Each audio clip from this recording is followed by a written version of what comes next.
Cool. We're live.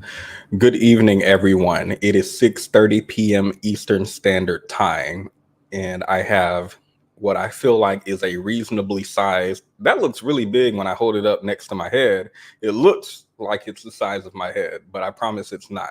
Grab a small glass. Grab the smallest glass near you. Pour some wine. A small glass. Just a quick snack. Quick little snack. Quick snack. So, welcome Chrissy, Sha5 and 15, Naya, and Jay. So, I'm sure you're all wondering, why are we gathered here today?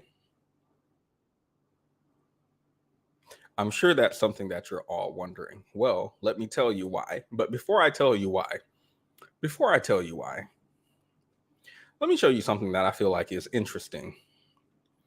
Because I need some of y'all to explain. I believe it's mostly women here. I'm going to assume. Welcome, Khalidra, Mistress Newbie, Penelope Snow. Unless all of y'all are cosplaying, I'm going to assume that it's mostly, if not all, women here. So today we will be holding women accountable. I know we generally like to frame these conversations from the perspective of Black men that we have over here, and we like to kind of uplift Black men. We like to pour into Black men, and we like to sympathize with and try to understand Black men's struggle on this channel. But for now, instead of talking about Black men and their plight, what I want to talk about is accountability for Black women, because I believe. Let me pull this up. And I'm not going to say Black women. I'm going to say women generally, because I need an explanation. Let's start with Exhibit A. I want you to turn your volume up. Make sure to turn your volume up. The caption says, "The book we all want." The book we all want. And this is a woman's channel who her content is geared towards women. So I want us to I want y'all to explain. That's what I want you to do. Let's play it. We all had a crush on Trek growing up, but I wanted a version of him that sounded a little something like this. If you really want to escape, why are you so wet right now? So I took it into my own hands and I wrote a loose, steamy Shrek retelling. So steamy, it's banned on the Zon, but you can find it in almost every other place. I'm not playing it again. I'm not playing it again. I'm not playing it again. I need someone to explain.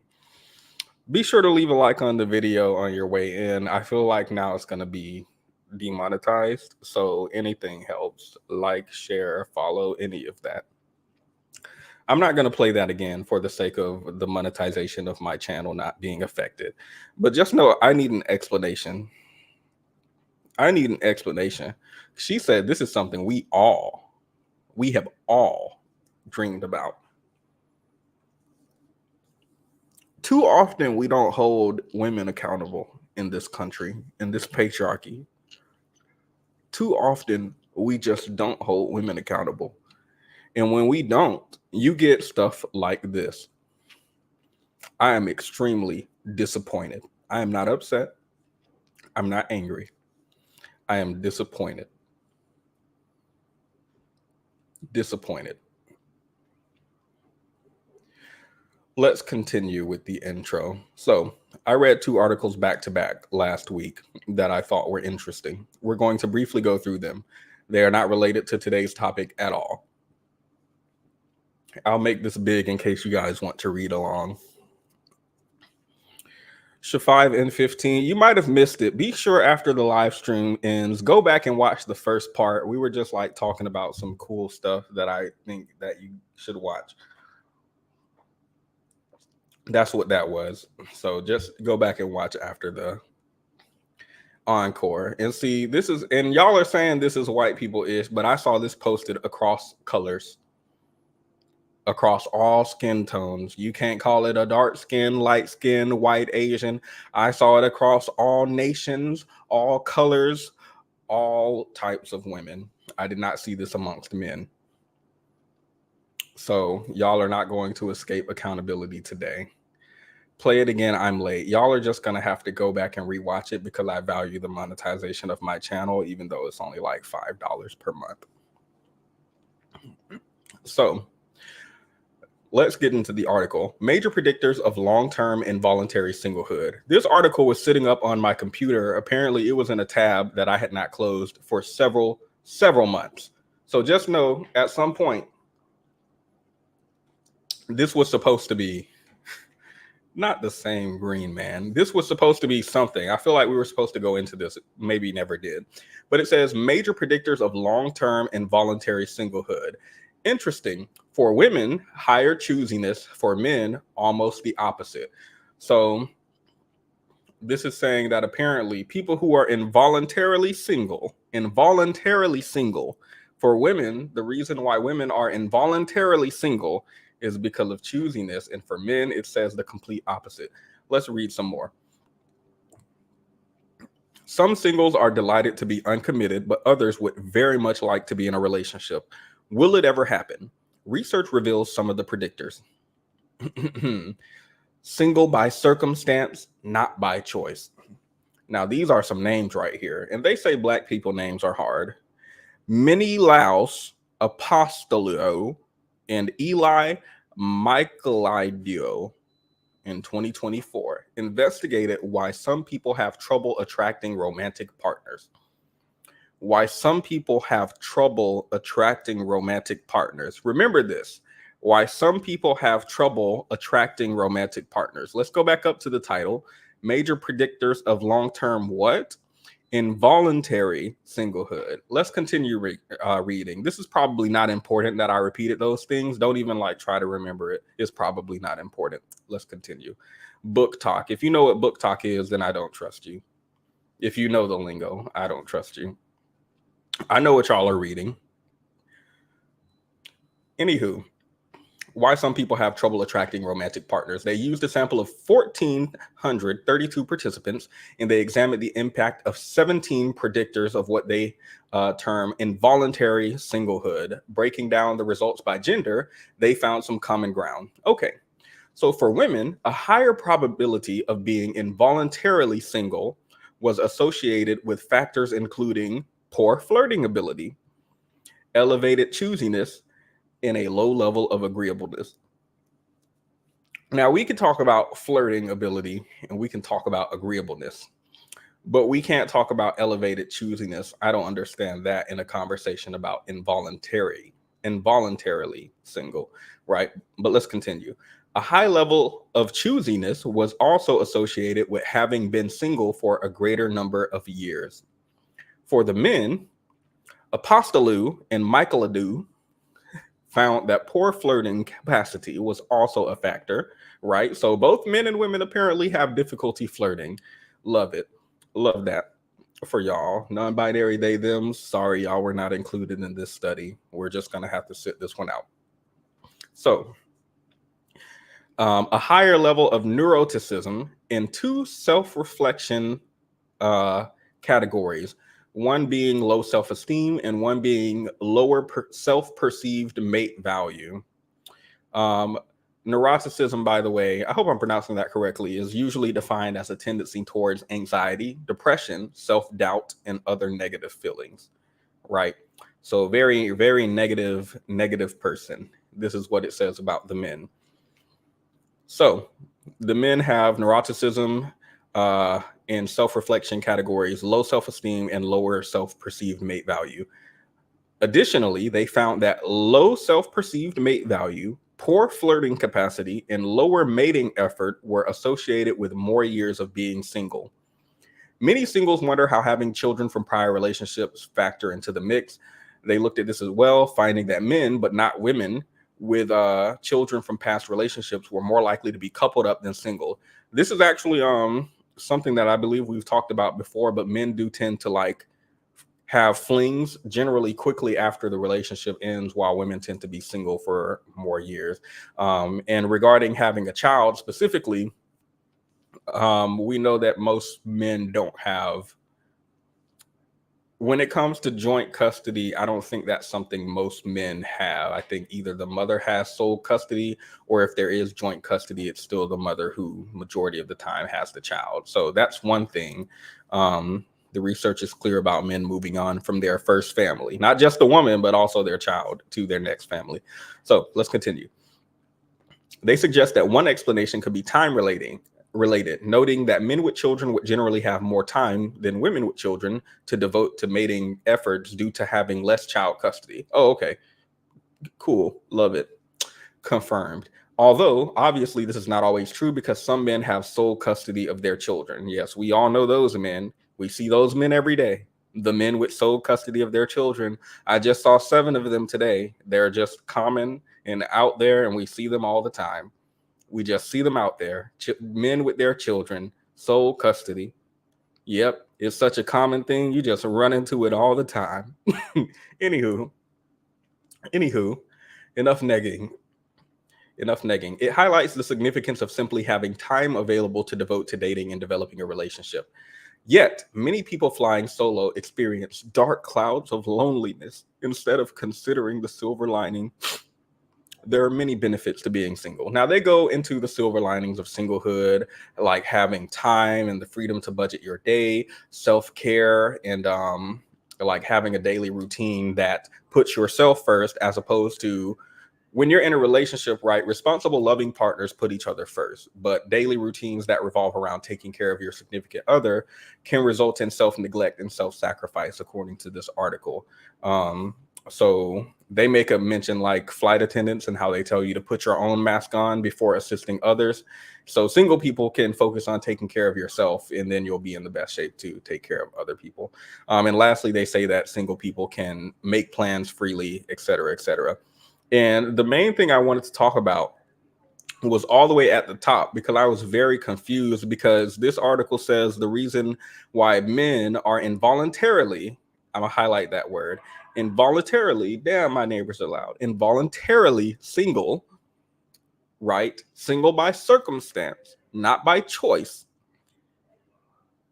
The reason why men are involuntarily single, it says men have a higher, number one, poor flirting, a higher level of neuroticism, and 2 self-reflection categories being low self-esteem and lower perceived mate value. So men who think they're worth nothing, right? Whoever those men are, I don't know. Maybe they have acne, or they're fat, or they live with their mom at 30. I don't know what their condition is, but they perceive themselves as having a low mate value, right?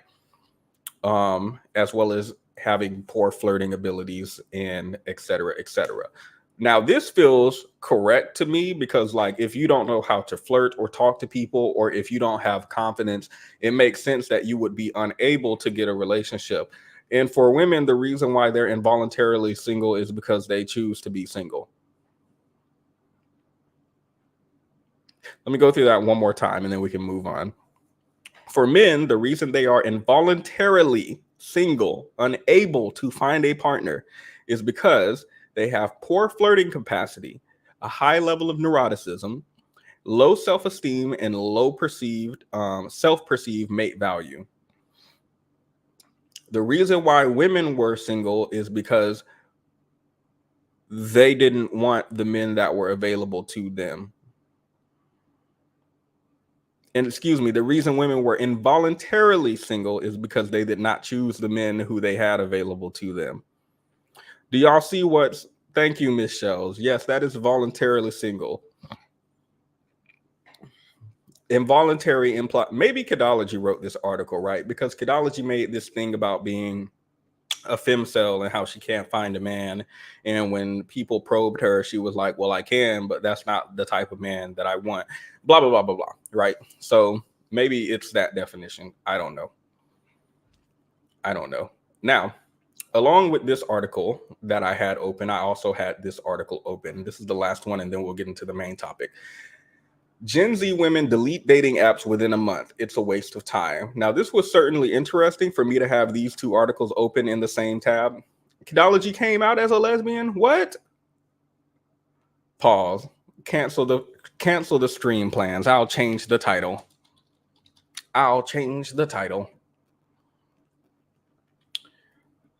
Oh, this is old.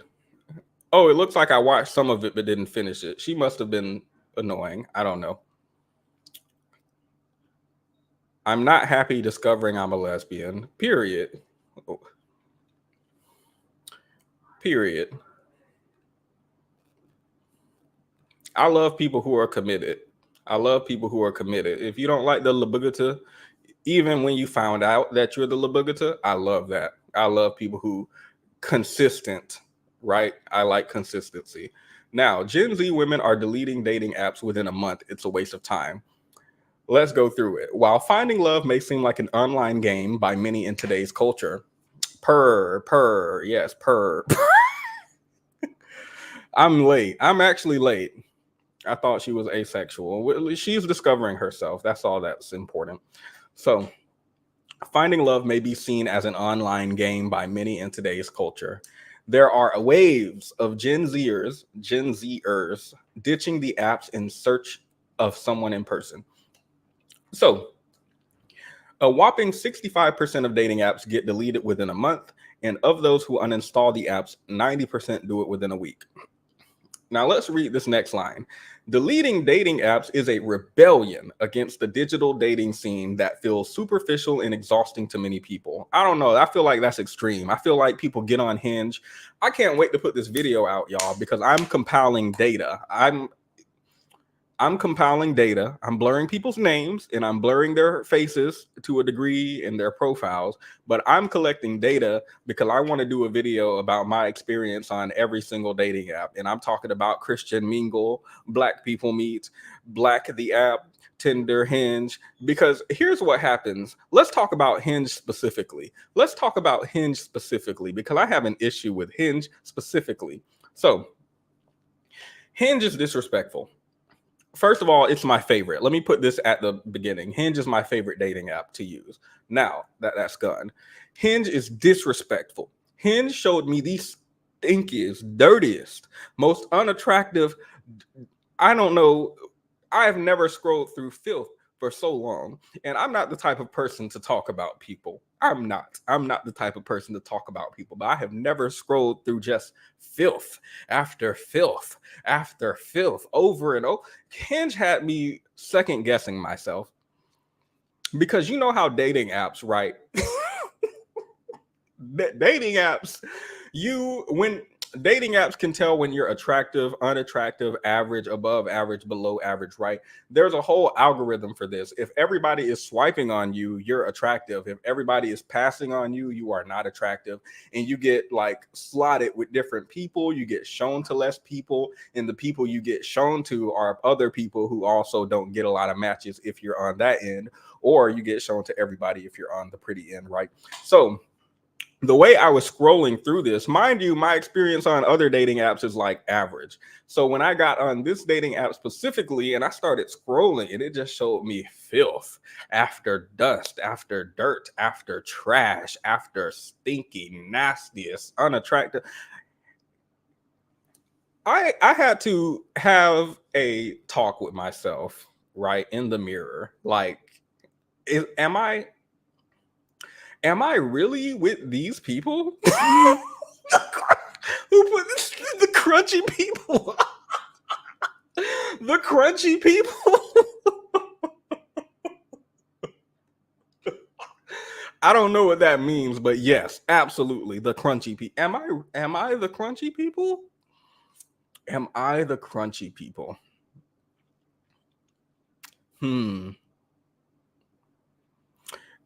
Because there was this time in my life where I was like, we should be able to show up how we are. We shouldn't be doing our edges and all this straightening. That you should be able to wake up and walk outside to the world.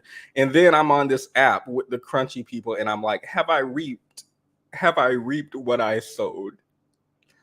Is this what the world would be like if no one cared?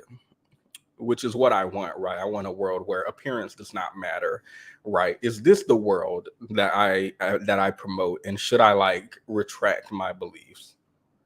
Should I retract my beliefs? But anyway, enough about my like midlife crisis and epiphany, right? Midlife crisis at 18. But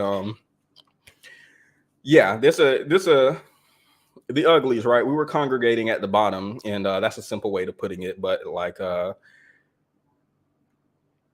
after getting over that initial disrespectful hump and moving to New York, right, where there's like a much bigger dating pool, things were a lot better now that I'm like not in a country town in the middle of nowhere where it's only white people who look weird. So yes, after moving, loved Hinge, love it. But the initial hump, and like the worst thing was feeling like I was alone. Feeling, because I asked my friend and she was like, no, I haven't experienced that.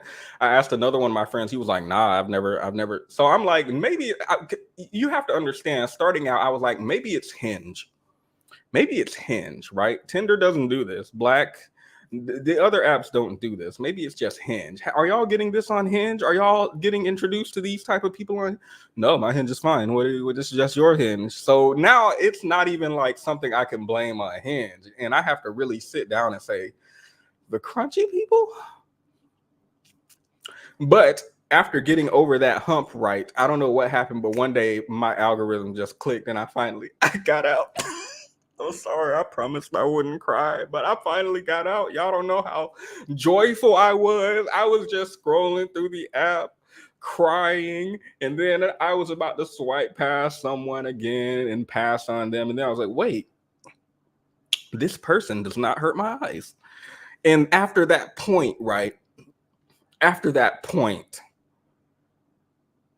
was fine. I made it through. It was probably the city I lived in, if I'm being honest. But yes, and I'm not talking about like average people. I'm not even talking about unattractive people. I'm talking about crunchy people specifically.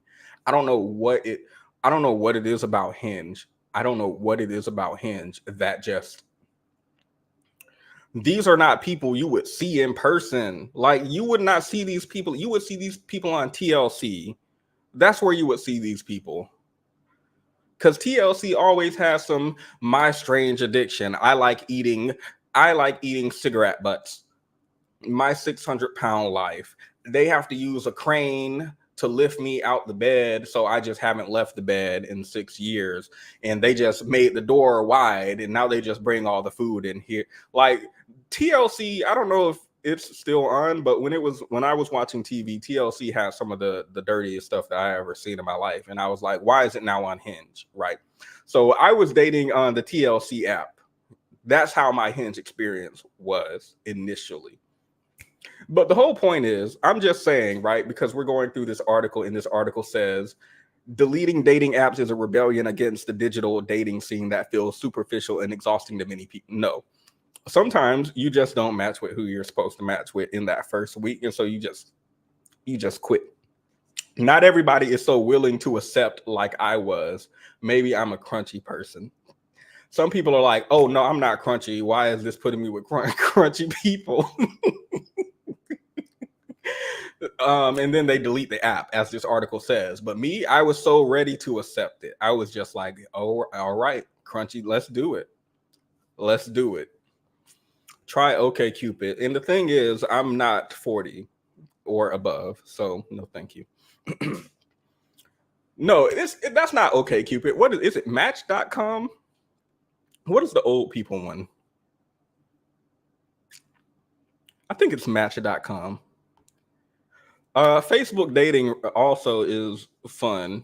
It's fun. It's not like you don't get results. That's not what I mean when I say fun, like going on date with people and having fun. That's not what I mean. It's just like fun as an experience. Like, oh, like Black, not good for dating, but it's fun. It's fun as an experience. I'm not talking about going out having fun, one night stands or something like that. I'm talking about using the app Black is fun as an experience. Like, have a friend with you and use the app Black, and it's fun.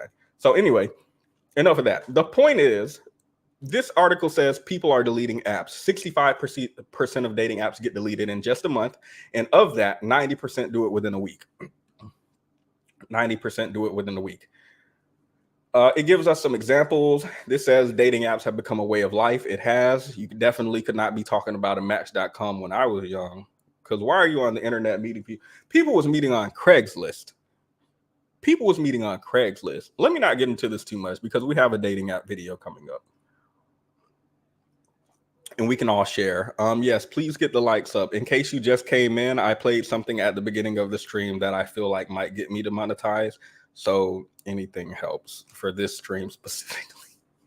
So dating apps have become a way of life, right? But it might not. It might no longer be worth it. Some Gen Z women say. Brianna Spinella, and they say anyway. Sorry, I've already said that. A 24-year-old in Staten Island said she deleted the app when she realized all the criteria she put into it didn't matter. The apps were showing me whoever they wanted, and it was always the same people, Spinella told Newsweek. Even if I tried changing my location like Hinge allows, it didn't make a difference. None of the people were on my wavelength, and most were looking for hookup. Let's pause, because when we went to that other article, it said that the reason men are involuntarily single is because they don't qualify, and the reason that women are quote unquote involuntarily single is because the men don't meet the women's standards. Based on what it said, the women are choosing, but read between the lines, right? Let's continue. So she said she set a standard, but it showed her anybody. And that's the look what she was using though. Look what she was using. Let me read the first one again. The apps were showing me whoever they wanted, and it was always the same people. Even if I tried changing my location like Hinge allows, it didn't make a difference. Look what she was using. Craigslist is giving end up on Dateline energy. I haven't seen anything on Dateline besides To Catch a Predator, so I'm gonna assume the whole Dateline is like that. Ill. And y'all are telling me to get on Match and Craigslist to find no. While the apps allow you to get to know people you wouldn't otherwise meet, this can be a good and bad thing. They also let more people hide behind screens and discourage approaching strangers in public. In person. Good. Stop approaching people randomly. Stop it. Don't nobody want to talk to you. These apps are becoming more about money, buying roses, and boost that it seems is becoming more and more disingenuous. Despite growing up inside an online dating culture prone to hookups, many Gen Zers are questioning it from the inside. Alice, another woman who deleted dating apps and wishes to use an alias, said dating apps are making the art of finding love nearly impossible due to the broad target audience. Again, it sounds like she's looking for something specific, and these apps are just showing her any and everybody who don't meet her standard. And as this article says, 65% of these people are deleting the apps, 90% in the first week. Let's continue. Dating is an umbrella term that includes people who want to get married yesterday, people who never want to get married, people who aren't sure what their dating goals are. You have all those people in the same place, swiping on each other, and even worse, you get to self-declare how ready you are for a connection, which can be completely fabricated. I didn't think about that. Are y'all matching with men who are ready to commit, and then y'all start talking, and they're like, yeah, no, I think like I only want to fling. But their profile says looking for a long-term date to marry. Coffee Meets Bagel was fun, but I went back to meeting in person. Coffee Meets Bagel, I went through a phase where I was like, it's time to be and meet established people. Then I deleted it because I lived in this small town with a bunch of white people. So that was my dating pool. In an already small town, an app like that, I don't think will do well. Okay, here we go. Hinge lets you say you're looking for a short-term relationship and open to long ones. Looking for a short-term relationship, open to long ones. Alice says that usually means men are just looking for a hookup, or they'll say long-term relationship because it makes them more, quote, marketable, she said. Ooh, I mean, they're going to do that in person. Is that really the dating app's fault? I feel like if you talk to someone in person and you're like, what are you looking for? They're just going to be like, long term, and they're just lying. I feel like this is not the dating app doing this. Or do you guys think maybe the dating app makes people more likely to? I don't know. Let's continue.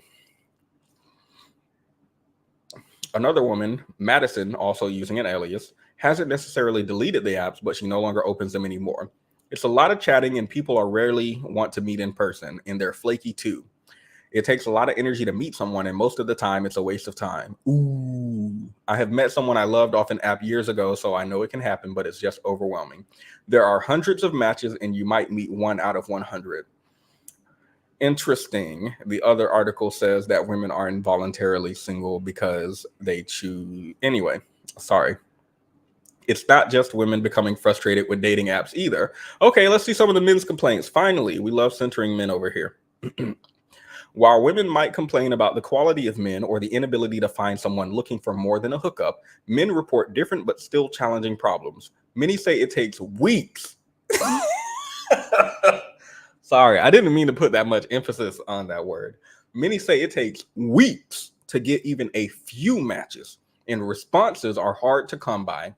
With one early report finding 50% of women's likes go to just 15% of male users on the apps.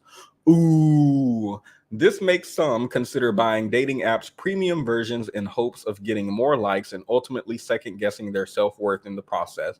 Oh, that's interesting. So these articles that we read kind of go right in line with each other. Women are on dating apps. They have a lot of choices.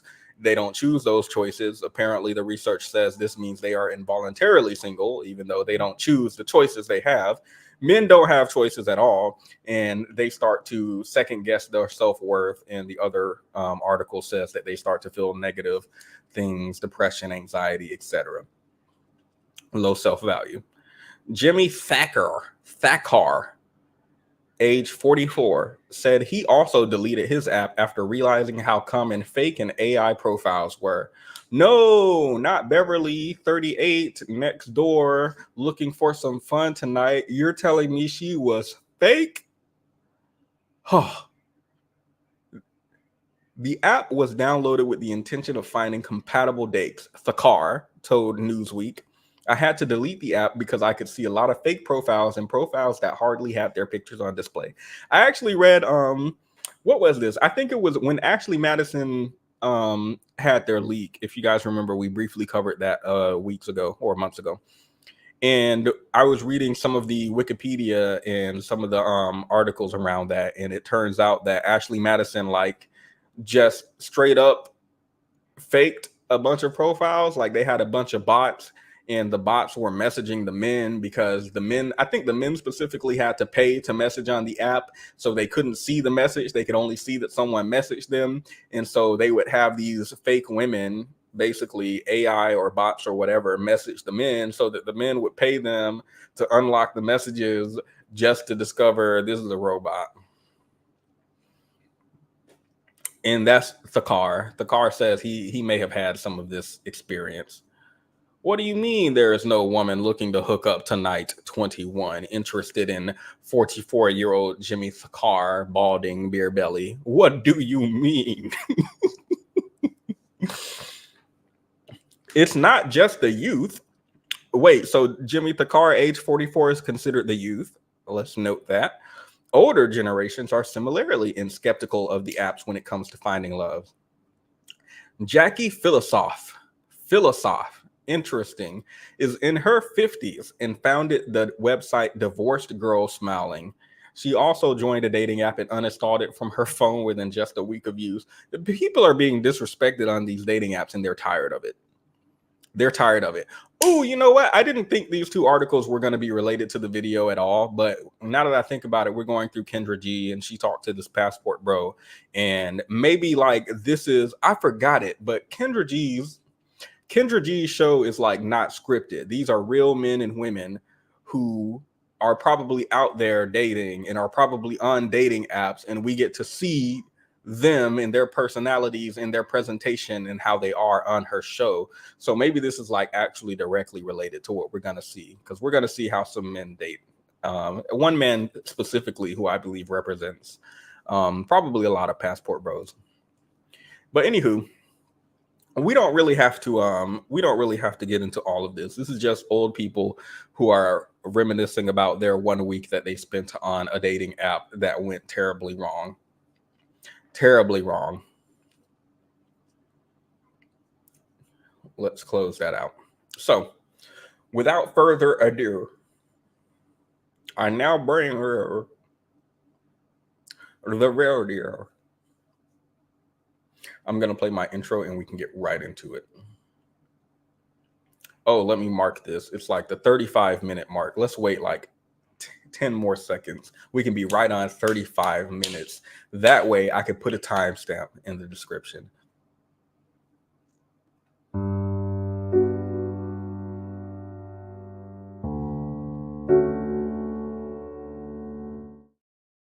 So now that I've made that timestamp and the people who are watching after can just skip here.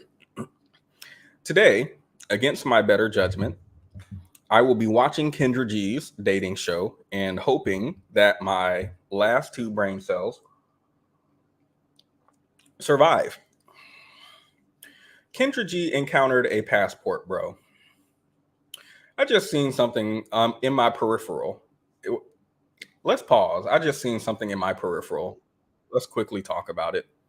Then we can get to Kendra G. Why did this just pop up? So this is I forgot her name. I think her name's Cindy something, and she apparently tanned too dark and became a black woman, and she says that she's N-word this, N-word that, right? Anywho, why are these black men interviewing her? Why do people invite these people onto their panels and give them platform and talk to them? Let's watch a little. Black is not just, and I'm sure you've heard this before, but being black is not just the color of your skin. It's like, and I know you've been to Africa and everything like that, but it's a cultural thing. Me and Vince, like we, African. Why are y'all inviting someone in blackface on your show to explain to them that racism is bad?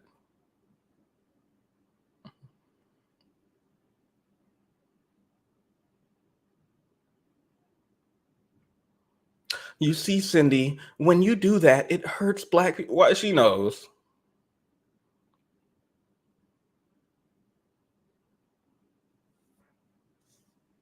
African Americans, we are descendants of slaves, and our ancestors endured a lot, went through a lot of things, fought for their place in society when they were considered like animals at one point. And that's our heritage that allots us the privilege of calling ourselves black and being proud in the skin that we wear, because we were born with it, and the people before us laid the foundation for us to be that way. You know what I'm saying? And I want to add to that one thing too, is in a sense, like, how could you feel like you identify with that if, just by changing the color of your skin? Anyway, I'm glad that those gentlemen have it in their heart to explain to a white woman why blackface is bad and why, like, just painting your skin black does not actually make you a black person. It's good that some people are out there who want to explain that. I just don't understand it personally. One more.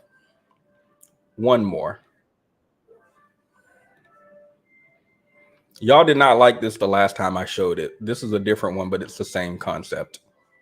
Man, how you doing, man? So basically, my house burnt down, man. I wanted to help me get some clothes. Think of it. It's cool. Thank you, though. You kept it real. I asked him. Excuse me, man. Basically, my house burnt down. I was wondering if you pay for my clothes. You got me? And your house burnt down, bro? Yeah. It's gonna be Easter Sunday, bro. I'm gonna bless you. Cause I got some extra money. You got me?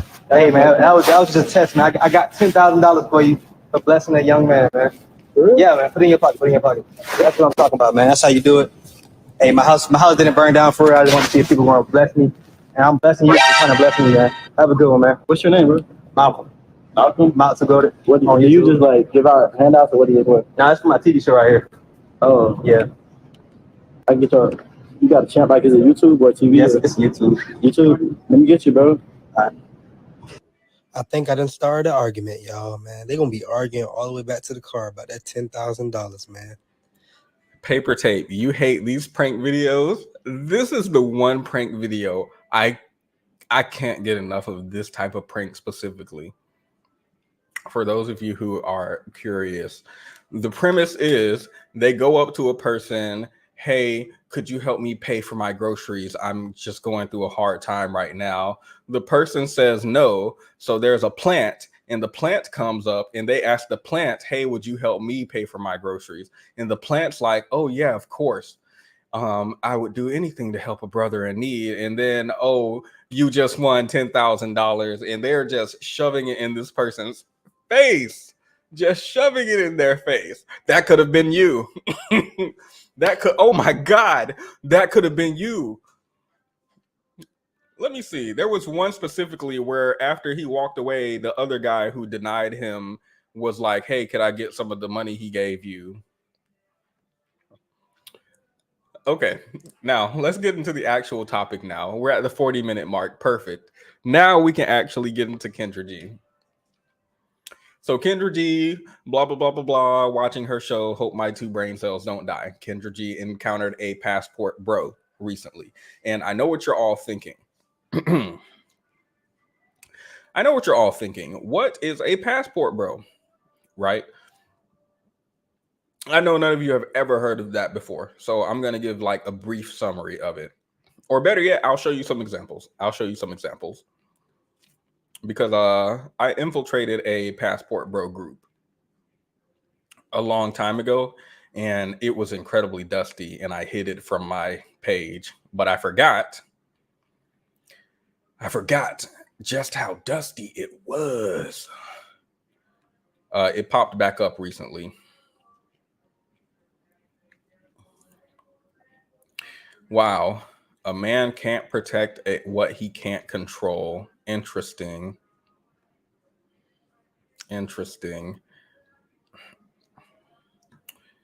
Can we bring these type of women back to earth? I'm just looking at some of them off screen. I want to see which post I think we should look at. Here it is. So how can I hide this? I don't want to show his name on screen because this is a private group.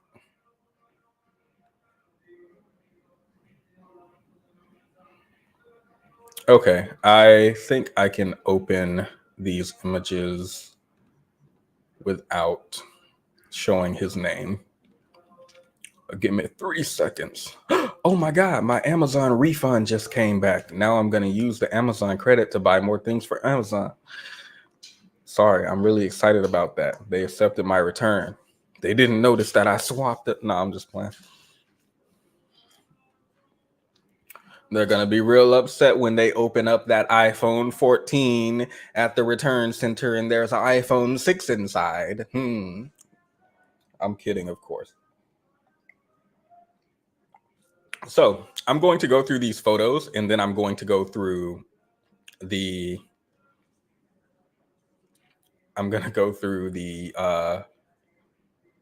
comments. I can't show you the comments, but we can go through them. Y'all probably can't see that. It's too small. I'll just read it. So this is the passport bro. Actually, if you're in the Discord, I put a photo of him in there. I put it in the private Discord just so y'all know who he is and what he looks like, because I think that's very important, what he looks like. It's not important to y'all, but it's important to me.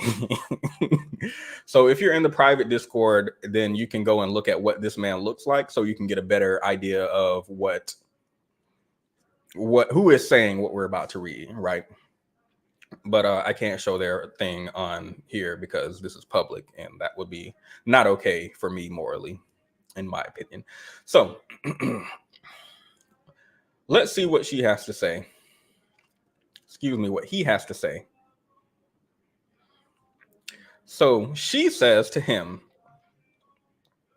oh, yes, one more thing. Oh, and he captioned this, by the way. Sorry. We're about to get right into it. But he captioned this. Where'd it go?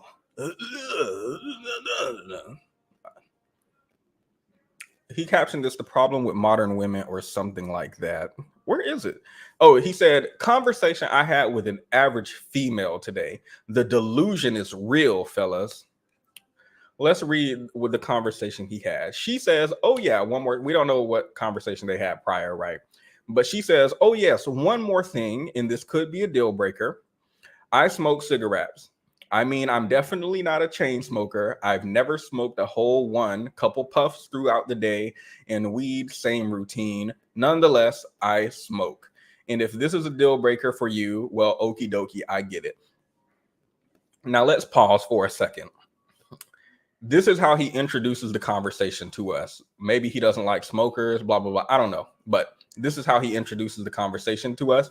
But it's actually unnecessary for the rest of the conversation that we're going to go through, interestingly enough. Unless you feel like smoking is like, again, what he said was, conversation I had with an average female today, the delusion is real, fellas. So far, she's like, hey, here's something that I know is a deal breaker for a lot of people. Since we're early on into the talking stage, I smoke. Is that okay with you? If not, and it's a deal breaker, that's fine. This doesn't seem like a red flag to me. In fact, this seems like a green flag. Like you want to let someone know up front. Like, let me see. If you are homeless, this might be information that you want to let someone know before the first date, right? You don't want to be like 5 months in your relationship and then they're like, let me come over. Oh, I don't have a home. We never talked about that. Right? You want to tell people information that a reasonable person would assume is important to people generally, right? You can't know what everyone's pet peeves and things are, right?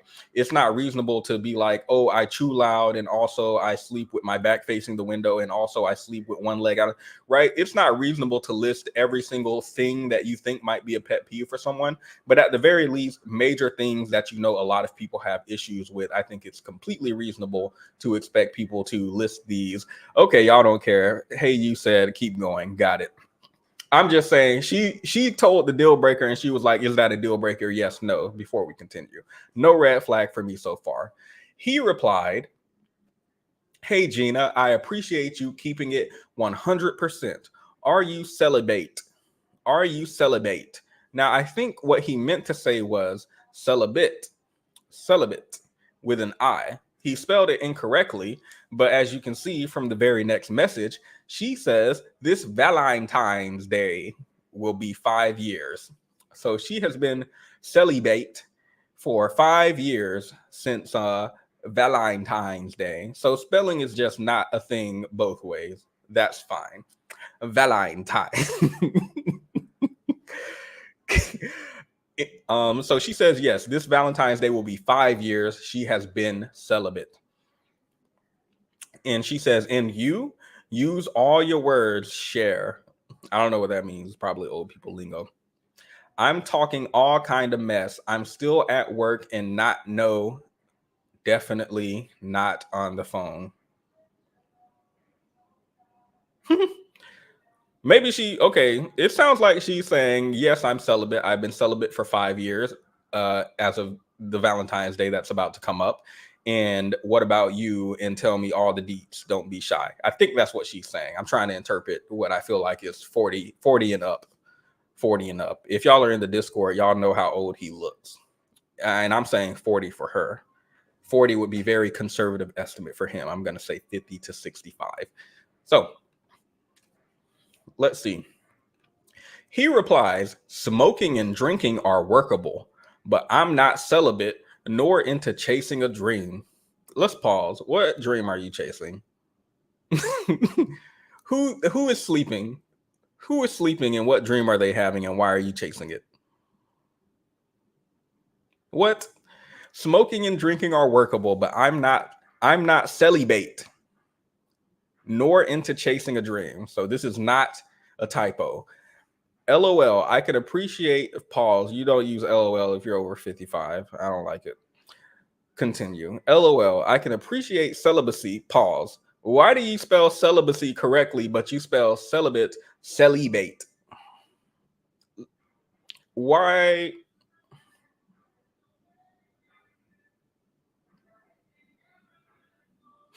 Do you think he knows, like, anyway, sorry. I'm just like, I remember there being a kid when I was in elementary school and there was like this thing where you're supposed to change the Y to I and add ES, but he would never change the Y to I. He would just add ES, and all of his words that are supposed to end in IES look stupid, even though he can spell the base word correctly. And it just doesn't make sense to me how you can spell the one. This man should be able to spell celibate. That is the base word. Celibacy is the different form of the word, right? You should be I don't know. It just doesn't make sense. Maybe he's dyslexic. I don't pick on disabled people. Let's continue.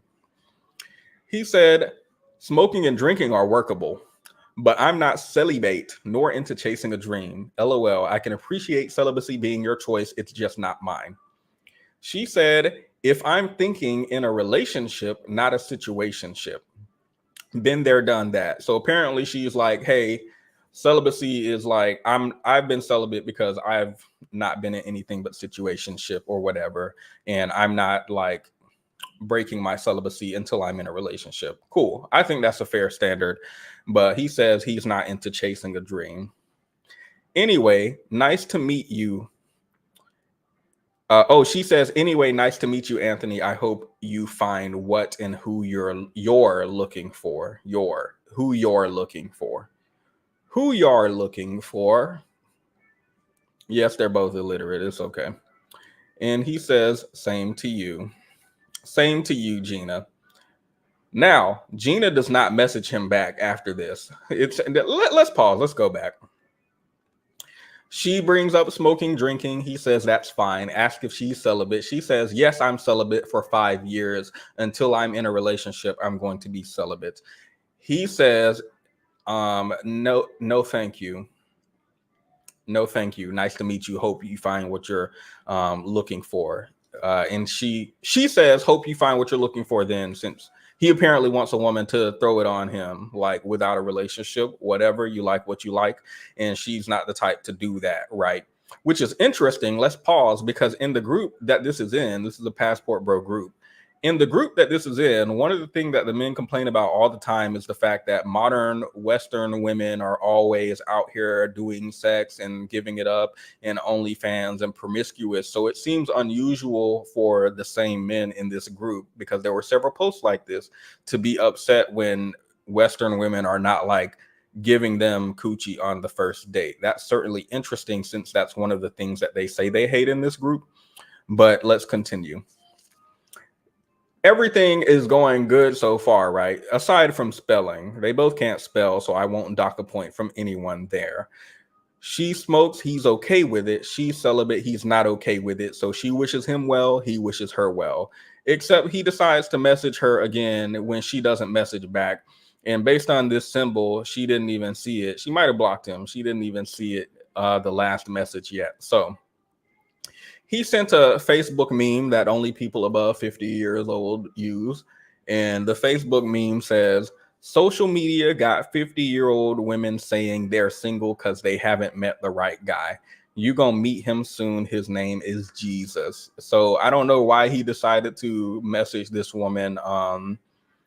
What I feel like he thought he ate with that. So I don't know why he decided to message what he thinks is like a sick burn to her after they've already gone their separate ways. That feels a little unusual unless we look at the research that we looked at earlier that says that women actually have a choice, men don't, and men are like flailing when they lose their options. Why is he messaging her if they already established they aren't right for each other? Because he thought she was going to say, oh, well, we can just have sex then if that's I'll do it for you. And she said, oh, okay, well, we can go our separate way. What is it called? A bluff. That's what it's called. If you don't have sex with me, then I'm just going to go find a woman who will. Oh, okay. You enjoy that. He thought she was about to cave. What? Find another one? No, please. I'll do it. Please. Just don't leave me. Just don't leave me. Again, let me see if y'all are in the Discord reacting to this picture that I put in here. Yep. Why are y'all? What does the chair mean? What does the chair emoji mean? Why do y'all keep putting that? I have no idea what that means. Does it mean sit down? He thought he ate. He thought he devoured. He thought he devoured earlier in this conversation. Where is it? Where is it? When he asked, "Are you celibate?" and she says, "Yes, I'm celibate for the past 5 years." And he says, "Smoking and drinking are workable, but I'm not celibate, nor into chasing a dream. LOL, I appreciate celibacy being your choice. It's just not mine." He thought he ate with that. He thought she was going to be like, well, for the right person, you know, if things go right. But no, she had a standard and she stuck to it. And I feel like he got pissy because he didn't expect her to do that. And now he sent this meme that says social media got y'all being, what did she even, first of all, what did she even say to warrant this? She said that she waits until a relationship to have sex. And his response was, social media got 50-year-old women saying they're single because they haven't met the right guy. You gonna meet him soon. His name is Jesus. This man equates waiting for a relationship to have sex to being God. In this man's mind, her standard of, I would like someone who is going to wait until we're in a relationship, not even married, right? Because these people are old, and I know that old people ain't waiting for me. Old people are on a faster timeline based on what I've seen in the dating world. Like, you're not about to be out here finding yourself like you are at 21, at 35. Like, I ain't got all day. Anyway, so yeah, this man thinks that waiting till a relationship, not marriage, a relationship, waiting until we both say, hey, let's make things official and be boyfriend and girlfriend at their big grown age, that is like, you have to be Jesus. This woman is literally looking for God. She's just looking for the Holy Trinity, the Alpha and Omega. So anyway, she called his bluff. He's pissy. She didn't message him back. I bet he messaged more than what we see now. He gonna send that hey big head in 3 months. I already know how these Negroes are. Now the comments. I'm gonna read the comments to you. I can't put them on screen because these have real people's name.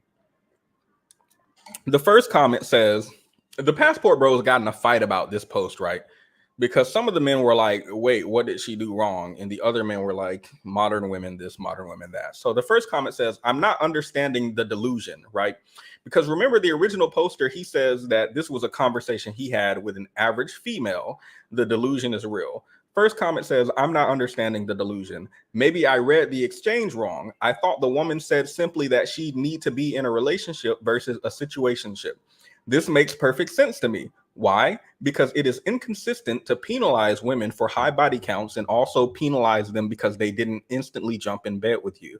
To me, delusional would be a 40-year-old woman or a woman with kids telling a man he'll have to wait until marriage. Pause. I don't think that's delusional. But anyway, to have sex with her.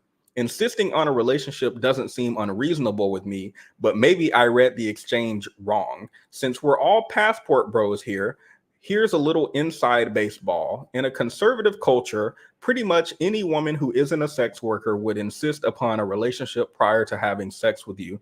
In the case of my wife's country, that relationship would have to have marriage as its endpoint. Now, this is interesting because they did not like what he had to say. And this is not the first time I've seen this man who made this comment in particular on different posts in this particular passport bro group. He's always inside of everybody's comments because the men in this group are always posting pictures of scantily clad. That's a word that was introduced to me on our last stream. Scantily clad women. They are posting pictures of scantily clad women from other countries like the Philippines and Thailand.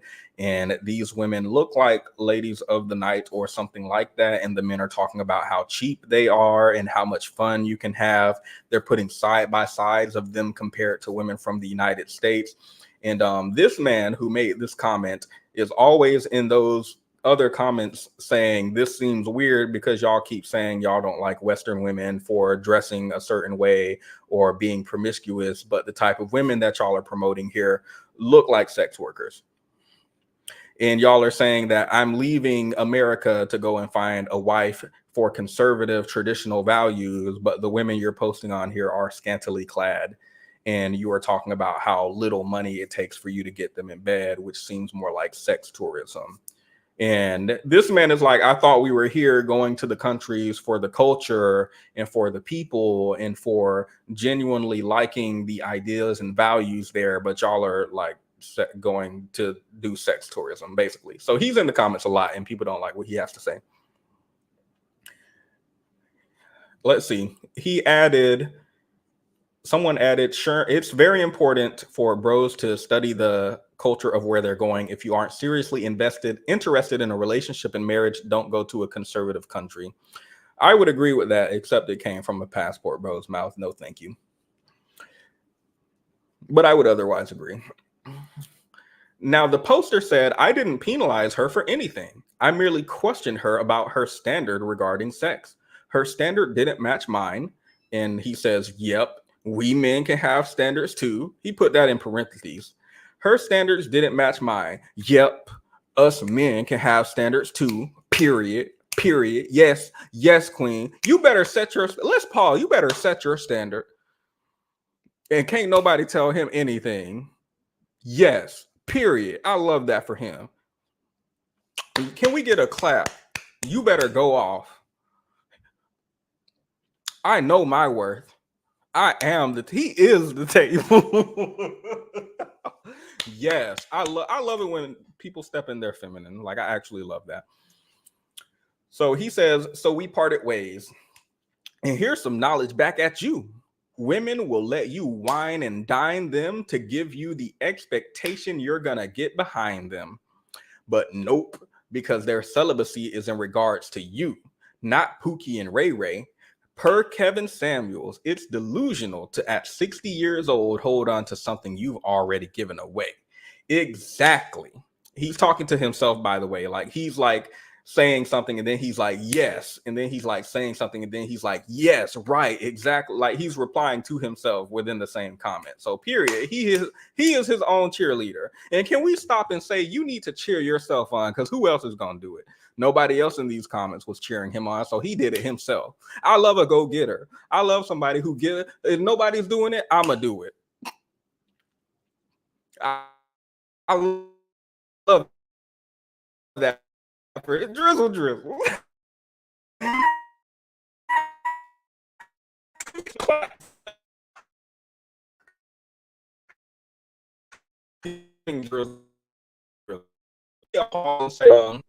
We knew from screenshots this man's entire ideals and beliefs. I feel like I just cut out for a second. From this screenshot, just from the screenshots, just from the text we read, we knew this man's entire ideals. We knew his entire values. We knew his entire system of morals and ethics just based on his screenshots. Because anytime anyone uses a certain type of language, we already know what type of beliefs they have. This man is in his post.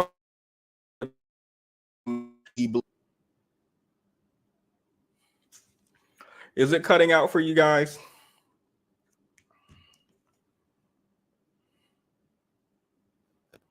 Put a 1 if it's cutting out. Put a 2 if it's fine.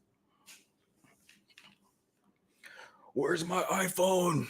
All I have is my Android. I wonder why my Wi-Fi is being weird. I didn't pay for my Wi-Fi to be weird. Comcast didn't tell me that the Wi-Fi would be skipping during my stream. They didn't include that in the plan details, and not in the fine print, not with the little asterisk beside it that you have to go down to all the way at the bottom of the page to read what the asterisk was about. Good now? Okay.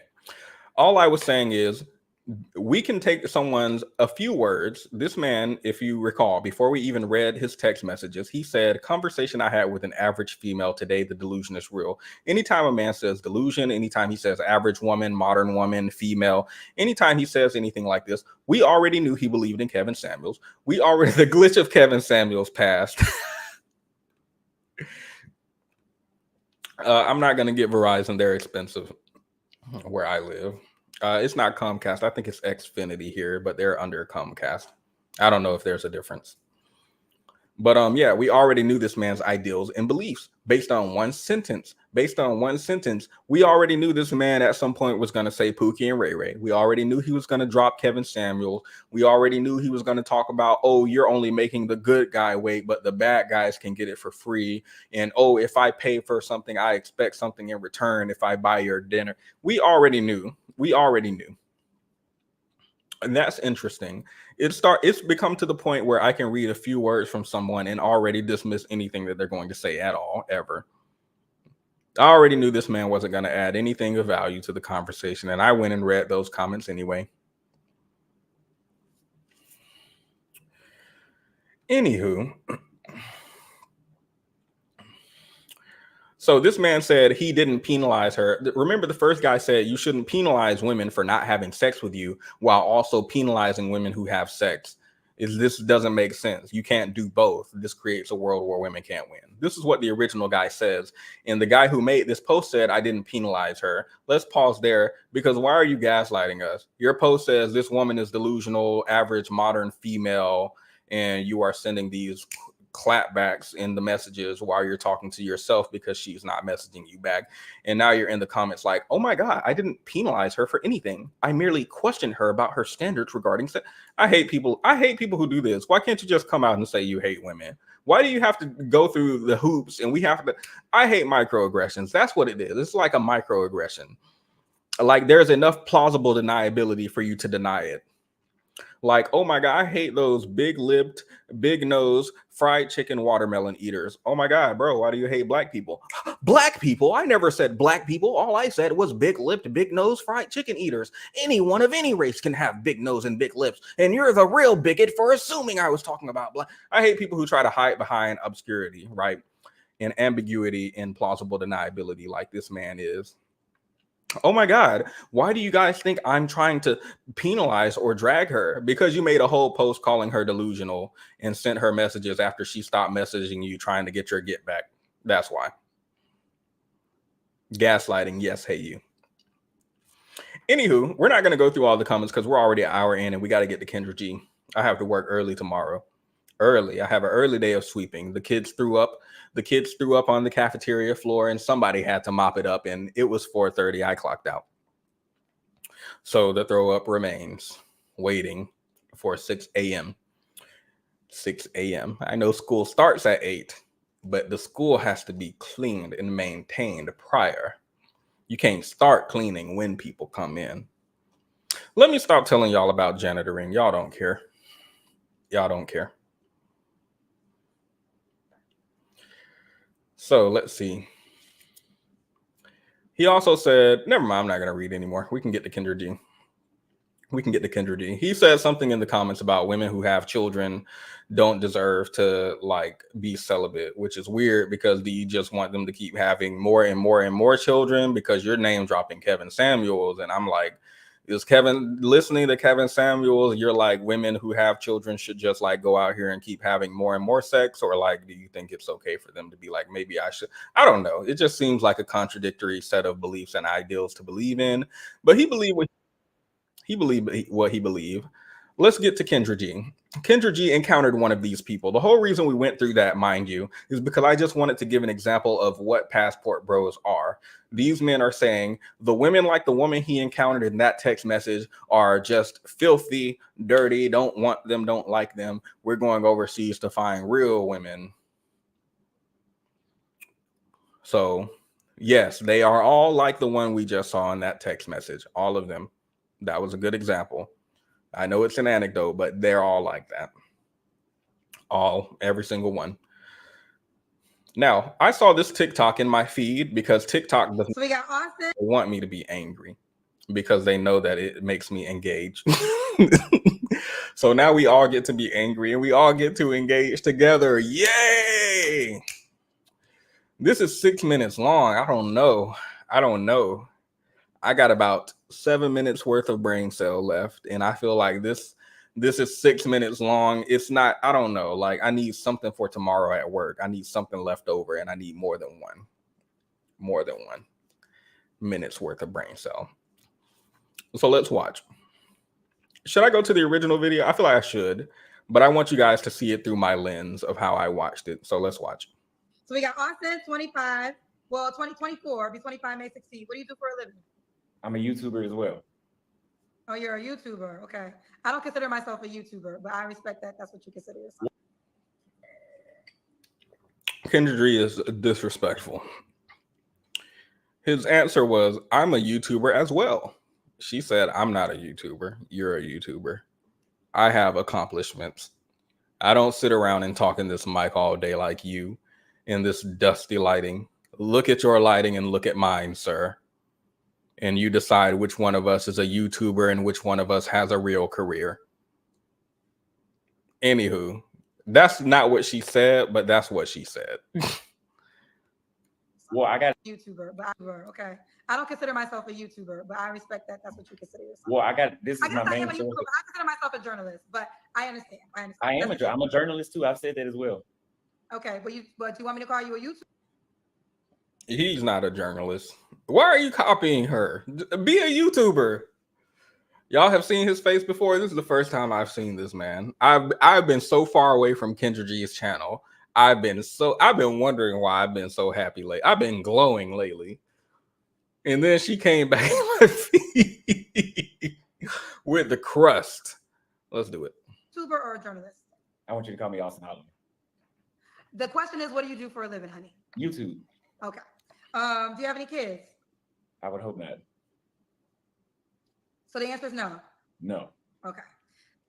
And if somebody asks you, do you have kids, and you say, I would hope not, I'm going to assume that you have raw sex with everybody you've ever been with and you don't protect yourself.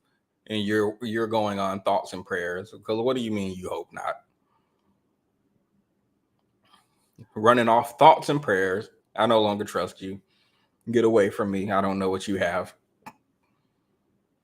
Where are you calling me from? Dallas. Dallas. All right, let's get into it. We got Austin, Dallas, 25.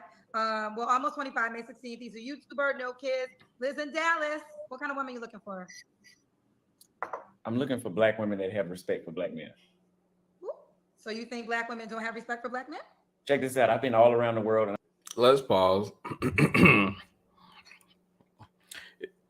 The question was, so you think black women don't have respect for black men? Check it out. Let me tell you this. He has a whole ideology he's about to pull you into. He's been waiting for this day. He's been waiting for somebody to ask him, do you think black women respect black men? He's been waiting for that question for his entire life. This is the guy that got banned from Brazil. Hold up. Let me Google this real quick. I thought this was just somebody who popped in on Kendra G's show. Let me see.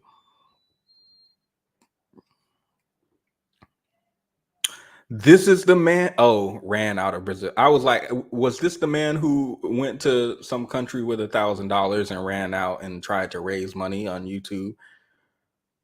I completely understand why Kendra would want to distance herself from like that. I completely understand. Let me see. I thought I just saw one of y'all. Yeah, I'm gonna just Google to verify. I'll play it while I Google. I'm gonna tell you, Afro Latinas and Africans got y'all beat. Got us beat. And how do they have us beat? On every front.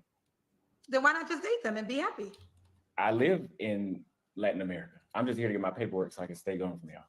But what I'm saying is, listen, I have whatever your desire is. So if you found the type of woman that wants to date you the way you want to be dated, why not just focus on her? What would be the point of coming up here to ask for a black woman that you don't really feel?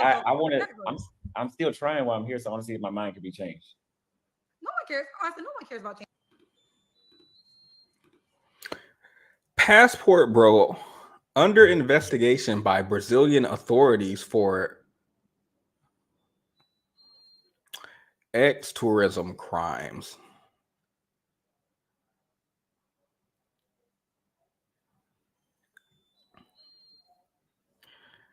Yeah, let me find some more information on the plot thickens. The plot thickens. Hold up. That's interesting because in this Passport Bro group that I infiltrated, all they talk about is how cheap it is overseas and how you can get any woman you want in. I remember them posting a particularly skimpy clothed photo, scantily clad women from Brazil or Thailand or wherever they were. And somebody was in the comments like, I thought we were going to these countries to avoid women like this. Why are y'all all like in the comments like, oh my God, it's so cheap in Thailand and blah, blah, blah, blah, blah. Like I thought we were going overseas to find traditional cultured women, not to like have cheap sex, right? Remember the guy that we looked at in his, what did he say? When she said she was celibate, he said, I'm I'm not celibate nor into chasing a dream, blah, blah, blah, blah, blah. And then he went on in the comments talking about how women will let you take them on a date, but won't have sex with you, blah, blah. So maybe men are like being priced out of America. This is my belief. Generally, men are like being priced out and can't actually afford to date in America, not just financially, but like they also don't have qualifications elsewhere, as the research showed. So they're going somewhere where the dollar can move further so that they can pay their way into some sex, because they don't mind gold diggers over there, even though that's like one of their main complaints on these pages. So I'm gonna look up some more info about his, oh, he's on a no-fly list. Wow. I thought y'all might have been joking. No, apparently he is in a no-fly list in one country, and in a separate country.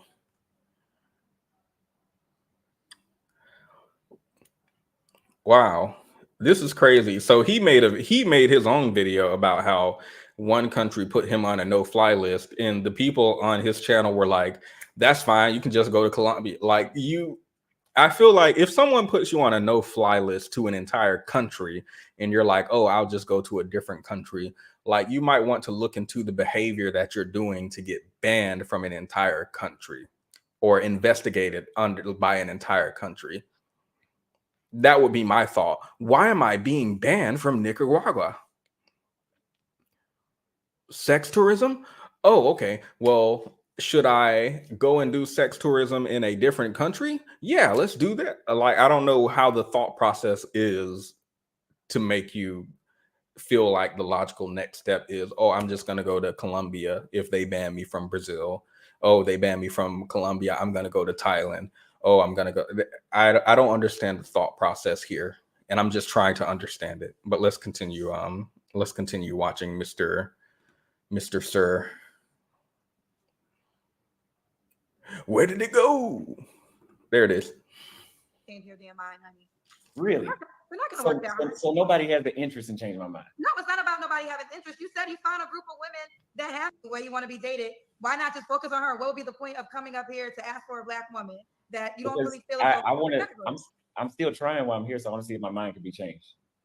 No one cares. Honestly, no one cares about changing your damn mind, honey. Really? We're not gonna work that. Yes, hey you. I also did hear in Colombia they are unaliving passport bros. It's a lot going on, not just in Colombia, but like in the passport bro group that I infiltrated, a lot of them are talking about how on dating apps in America they have no luck, but on dating apps in Thailand, oh my god, all the girls on the dating apps in Thailand want me so bad, and they're always approaching me on the street. Meanwhile, we see the FBI investigation come out talking about how girls are literally finding naive men from America and setting them up. Like these things coming out in conjunction at the same time is crazy to me. Like, how are you not able to connect these dots? Is crazy to me. Oh my god, in America, I'm fat, balding, and have a beer belly, and no one likes me. But in Colombia, everyone loves fat, balding, beer-bellied men. I'm having so much more luck here. No, that's not what they want from you.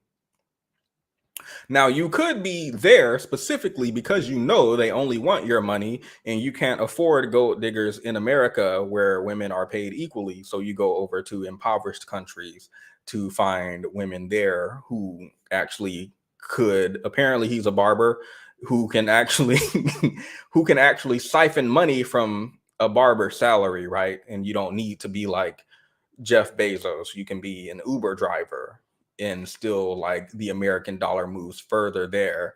So you might know that these women are gold digging off of you and you just don't care because you can't afford it, right? Some people move from New York City to Alabama because it's cheaper, or to Texas where you can get 300 acres for $300, luxury. So like maybe he's priced out and he moves over to different country. Maybe that is how it is for passport bros generally. I don't know. But yeah, maybe they know. Maybe they know the women are intentionally taking advantage of them according to the FBI and setting them up to be unalived. But let's continue. So nobody has the interest in changing my mind. No, it's not about nobody having interest. You said you found a group of women that have the interest, a group of women that you like. We're not mad at it. You should date those women. I mean, you came on. You came on dissing black women, saying that they were not.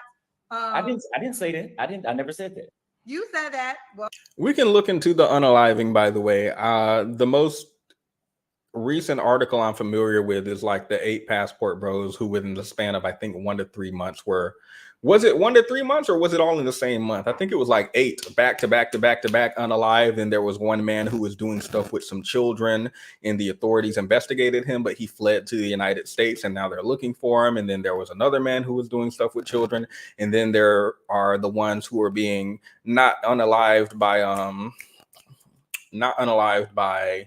the women, but unalived by the men in the country because the men are tired of these men bringing like degenerate culture to their places and sex tourism and stuff like that.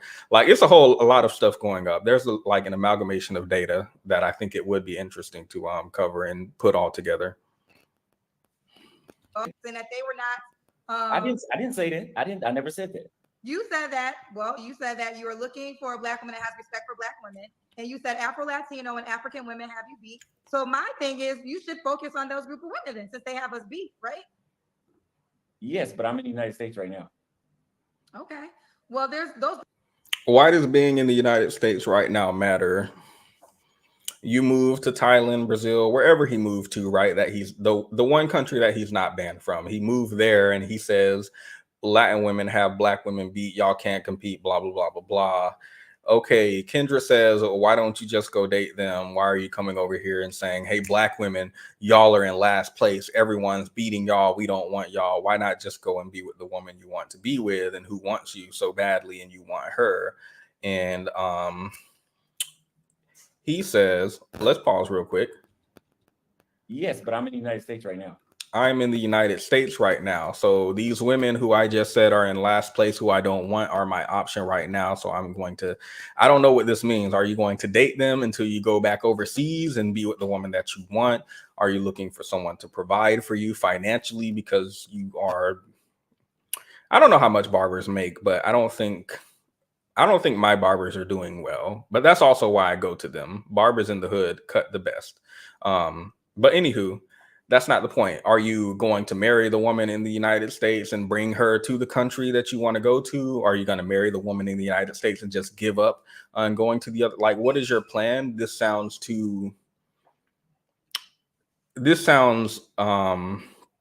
like a red flag, bright red flag, multiple actually. A starter concubine. Like, is that what you want? Like, hey, black women, y'all can't compete with these other women. But while I'm in the United States, let's sleep together. Like, we did just read those text message screenshots where the guy was mad because the woman was like, I don't want to have sex until I'm in a relationship. And he's upset at that and calls her delusional average female. So is it like you want someone to have sex with while you wait to go to other countries to have sex? And I'm saying go to other countries to have sex because they are somehow always single. Even after going to these countries for months and years, they're somehow always single. And according to the passport bro group I'm in, they're talking about they just go from country to country and have sex.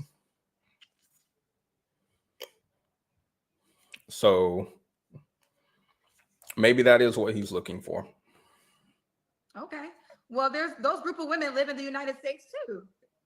And that's why I'm here. I guess my thing is like, if you have a problem with black women, we're okay with it. No. I don't. I've said many times on my channel, the issue is not specifically black women, it's American culture. I didn't mean to heart that. I take my heart seriously. I had to take that back. Sorry, Kendra G on TikTok. I feel like this is a gaslight.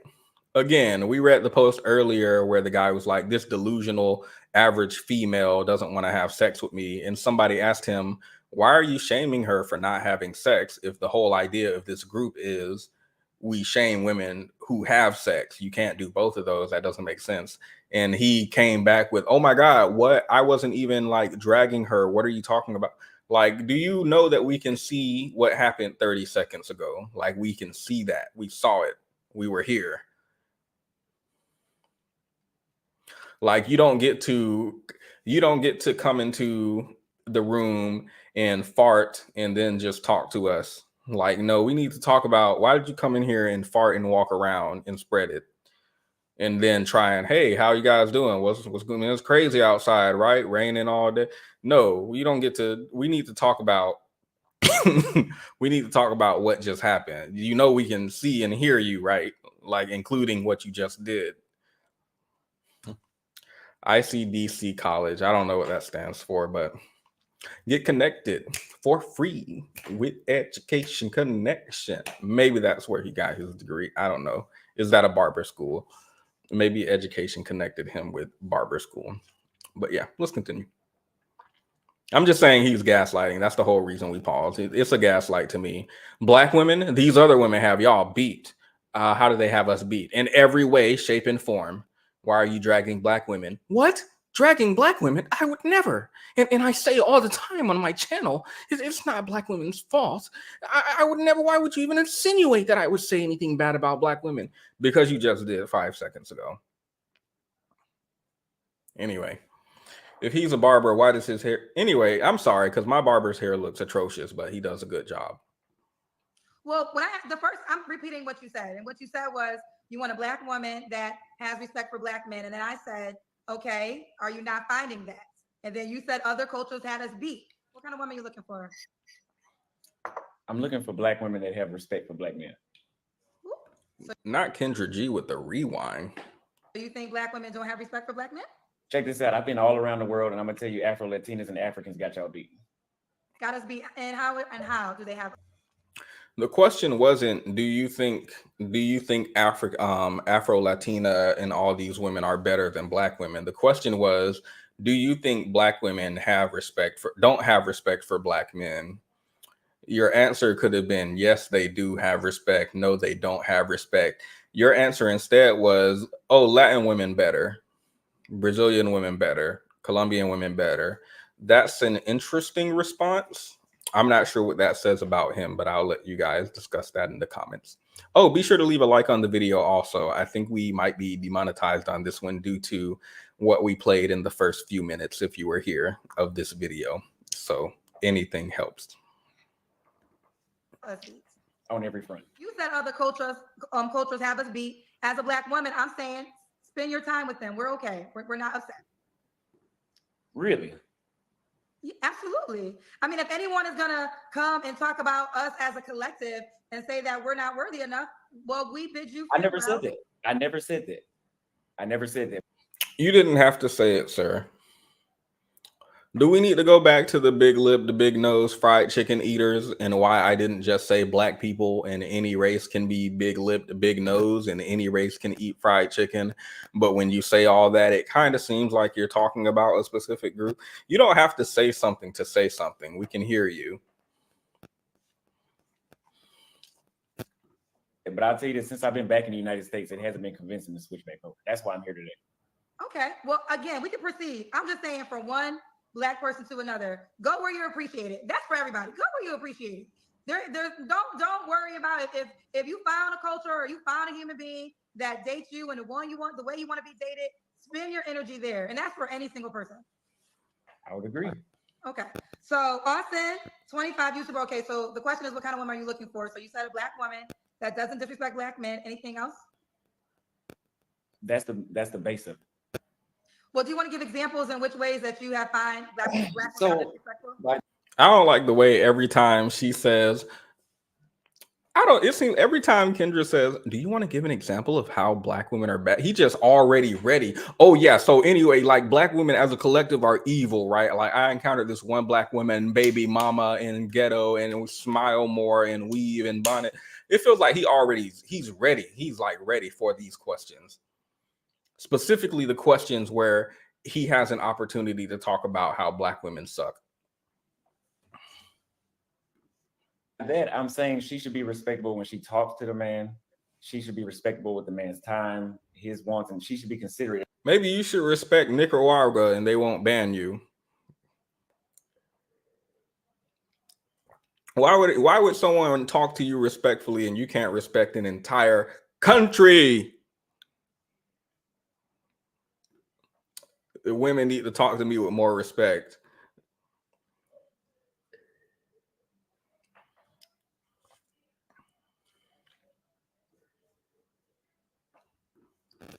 We have his needs as well. Because it's always not one-sided. I hear in the United States it's always one-sided. Well, I can ask you one more question just about the other ethnicities that you said have us beat. Have you dated them? Yes, I have. So what happened? Why are you not with them anymore? Oh, I'm traveling, so I can't commit, but I've experienced. So why? So super gonorrhea is a strain of gonorrhea that is very resistant to drugs. Can you imagine someone just like traveling from country to country, probably not using protection? If you come into the conversation like, oh, I hope I don't have any kids, this implies something about the type of sex you have and the protection you might use or the lack thereof. And this might be the type of person to contract super gonorrhea, right? Super gonorrhea. We all know how Ebola spread from animals to humans. We all know how, actually, it's interesting if you read how most diseases spread from animals to humans. Y'all go and read about that. We're not going to talk about it here. But I don't know, something about his statement, oh, I can't settle down because I'm traveling all around here. So what are you doing with all these women in all these different countries? Because whenever these conversations come up, the first defense is, oh my God, this is not sex tourism. We're not doing sex tourism. Oh, where's your wife? I don't have one. I'm just going from country to country and putting my wee-wee in anything that I can. I hope I don't have any children around. Wasn't there some research about men abandoning their children overseas in countries? I'll pull that up as this continue playing. How did those relationships end? Just because you were Oh, I got plenty on standby. They haven't ended yet. They're on standby. This is like a plane. They're waiting to board.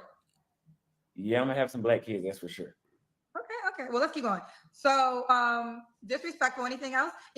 So I was right. He got these. Let me catch one of y'all on this man's standby list. And the sad thing is, my friend was a woman like this to a man who was married and had other flings with other women at her job.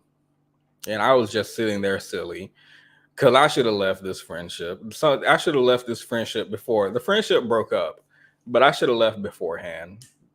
That whole ordeal should have like woke something up inside of me. Because why are you comfortable being number 2, 3, 4, 5? I hope I don't. Walter, that's who it is. Why did I forget this? Didn't Walter just get an Asian woman pregnant from Fresh and Fit?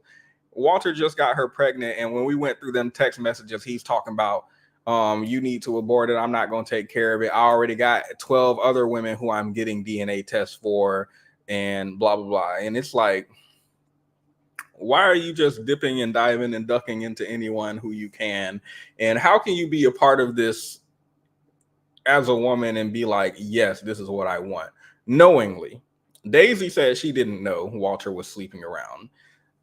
But my friend knowingly engaged in one of these dusty things.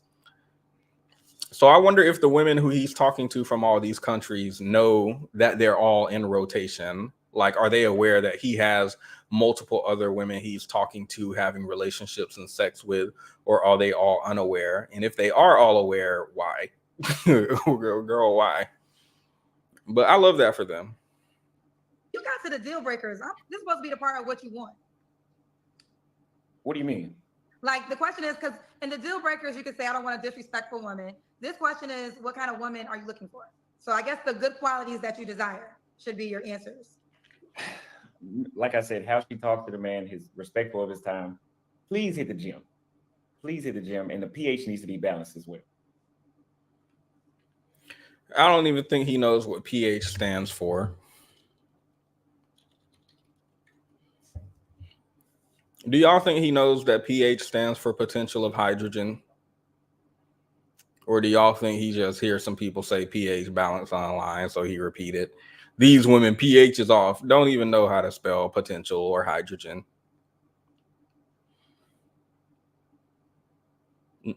Does he know which pH is acidic and which is basic? Do y'all think he knows?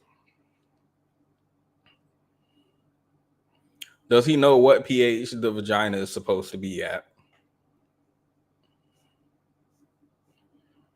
Anyway, let's go to the full video. Oops, forgot we were looking at Kidology's lesbian experience earlier in the video. Kidology came out as lesbian, by the way. Apparently everybody else knew this. So I, of course, went to look for the full video. I haven't watched the full video yet. I did watch most of what we just watched on TikTok. And that, of course, made me like, okay, I got to go and look at what was the whole outcome. Not Kendra G commented, to all men who don't want to date black women, we are okay with your decision. Enjoy the race you prefer. Now problem is solved. She got 237 replies to that. Somebody's up. Whenever it's a lot of replies, let's read real quick. So she said, if y'all don't want to date black women, we're okay. Enjoy the race you prefer. And the first reply was, we don't need y'all to be okay with it. Carry on. It's so passive aggressive, y'all. It's not even passive aggressive. This is just straight up aggressive. You do care. Why are you over here in these black women's comments telling them how much you hate them? You don't care that they don't care. It's giving, y'all remember the 4B movement, and they made the men made the 4G movement, and they were basically, you can't fire me, I quit.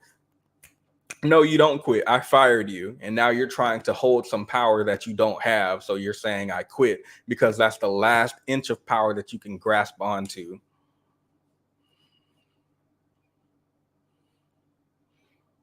I'm going overseas to date other women. They don't want you either. Can we go back to that screenshot? Because this man said, I'm not about to wait for no woman who doesn't want to have sex with me. And she said, oh, okay, we'll have a good life. And then he got upset. Why are you upset? You're not going to wait. You have all these women out here who want to have sex with you on the first date. Why do you care if she leaves you and she don't want to have sex with you on the first date? Just go to the rest of your harem, right? Because he don't have one. It's a bluff. It's a bluff. And they get upset when that bluff is called. Oh, you don't want to date black women? Okay, have fun with Asians. I'm sure the rates of single motherhood, domestic violence, sexual assault, unaliving, I'm sure all of that will just go away once you date outside the race. Now, the research indicates the opposite for black men dating interracially specifically, but I'm sure we can ignore the research. Who cares about research? Not anyone in that space. So the women are saying, go live, laugh, love, go and enjoy yourself. And the men are coming back to tell the women that they're not going to live, laugh, love. They're going to come over here and try to get in your face and make sure you know how much they don't want you. And I believe that this is like,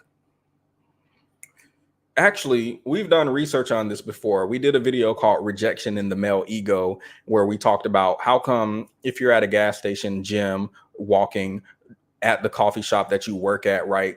Wherever you are, and a man comes, approaches you, hey, I want your number, you look very nice, and you're like, thank you, but no thank you, or thank you, but I have a boyfriend, or right, a polite rejection, and then the switch is flipped.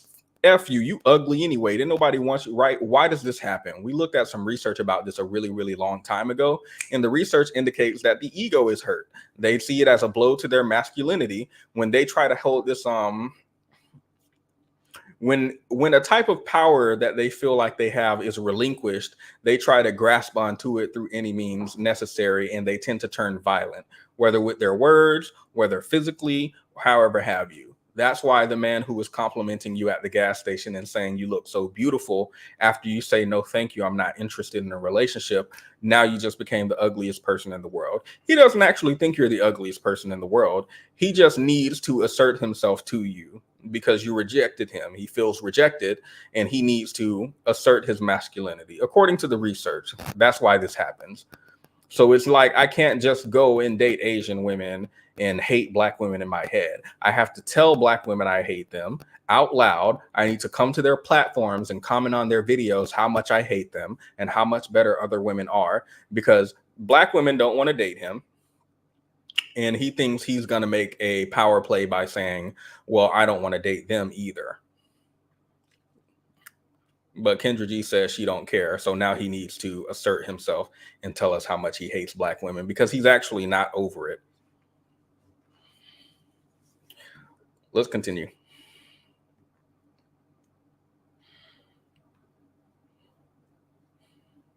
I think we're 6 minutes in. The Wi-Fi is bad? Okay, I think it's better. Yes, I do. They were not and talk about us as a collective and say that because it's always not one-sided. I hear in the United States it's always one-sided. Well, I can ask you one more question just about the other ethnicities that you said have us beat. Kendra looks tired. This was probably, she was like, okay, I got time for one more. It's late at night. And then she brought him on. And he's just a big sigh. Just a big, that's, have you ever talked to someone who you just, like you was just about to walk out of work and this person comes up? Or you were just about to walk out of church. You know, your dad, grandpa, whoever took you to church loves to talk for a long time. He been talking all day. Y'all finally headed to the car, and here comes some motor mouth talking to your dad. And now y'all about to be at church for another 30 to 45 minutes. Welcome, Cynthia. I don't know if that's actually you or if it's a troll. But welcome anyway. Yes, this is a passport, bro. I didn't know, but my chat let me know that he's apparently banned from some places around the world, and I went to his channel where he confirmed that he is banned from some places around the world. And instead of taking a lesson from that, he is just going to go to a different country to get women there. So it's probably not him, right? It's probably not the person who is banned from entire countries and being investigated by Brazilian authorities, right? It's probably not him who's the problem. It's probably Brazil as a country. That's probably the problem. Colombia as a country, Black women as a collective. It's not him. It's probably just everything and everyone else. Let's continue. Have you dated them? Yes, I have. So what happened? Why are you not with them anymore? Oh, I'm traveling, so I can't commit, but I've experienced. So why did those relationships end? Just because you were Drop your Instagram, Cynthia. I'll come and troll with you. I love trolling on Instagram. Y'all know I don't troll on YouTube. I don't do that at all. But on Instagram, I love to get degenerate. I would love to come and troll in some comments with you. I got plenty on standby. They haven't ended yet. They're on standby. This is like a plane. They're waiting to board. Yeah, I'm gonna have some Black kids, that's for sure. Okay. Well, let's keep going. So, disrespectful. Anything else? You got to the deal breakers. This is supposed to be the part of what you want. What do you mean? To clarify what she means, by the way, before she gives her answer, I know we already watched this part. When you ask someone, what are you looking for in a woman? And your answer is Black women, y'all, these Latin women have y'all beat. We're going to different countries to find women who are actually good.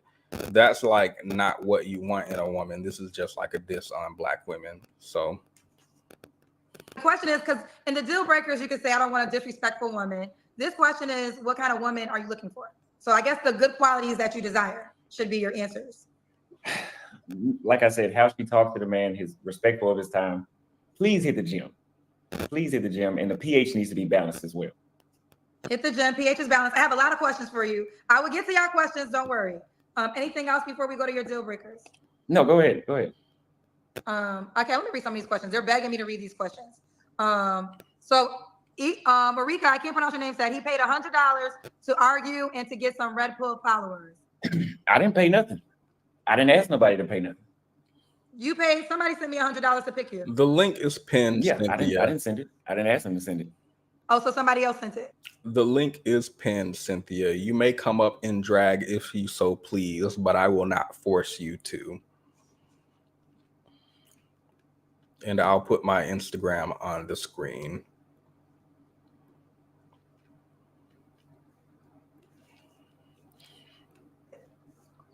Yeah, that wasn't. Also, anybody can click the link since there's only like 5 to 6 minutes left on this video. So we should be done quickly in case anyone had anything to say about any part of the live stream, including Shrek.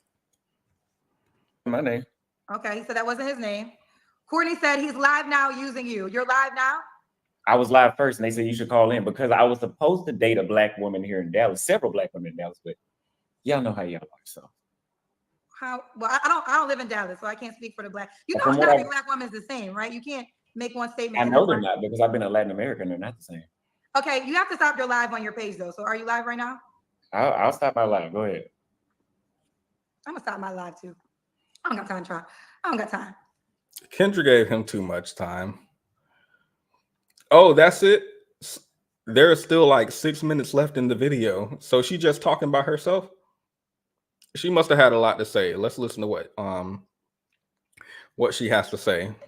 I am glad she finally removed him though. I don't know why people talk to why do people talk to people who don't like you?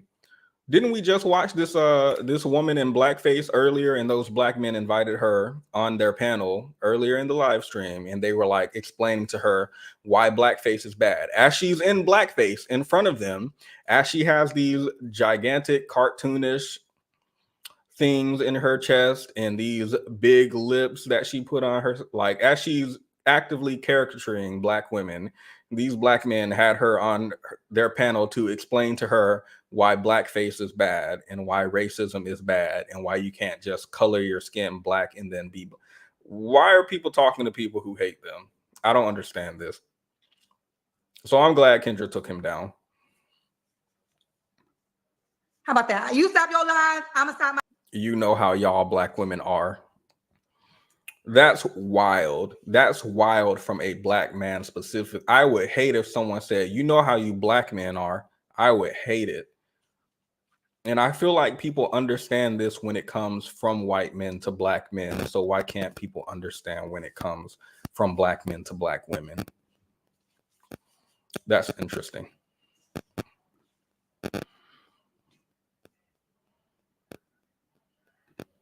My lives and all the lies and stops.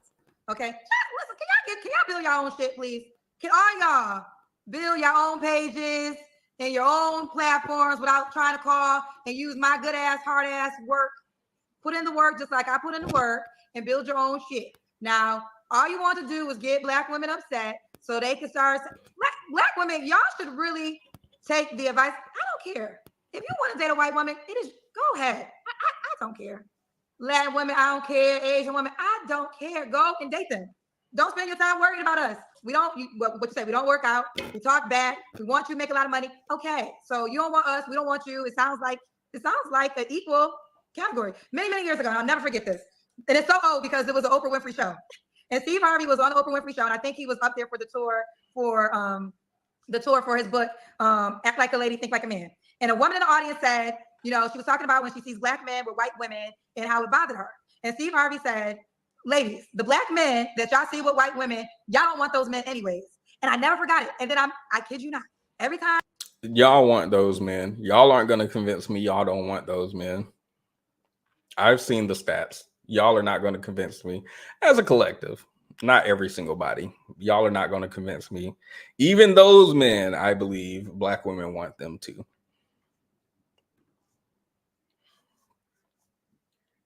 I meet a black man that dates a woman that's not black, we don't want him anyways. We don't want him. Listen, let me say this. I actually love Kanye West. I know Kanye West in real life, and Kanye West has done a lot of things for my career. But I don't know not one black woman that want to walk around barefoot around this motherfucking earth with no clothes. I don't know any black woman that wants to be his wife. Not one. Not one. So all the black men who don't want black women, we are okay.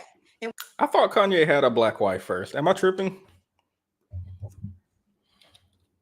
Let me see. I didn't realize Kanye has been married like 3 or 4 times, hasn't he? Yeah, this man had a whole black wife. I mean, to be fair, this was before, right? Before Kanye like became.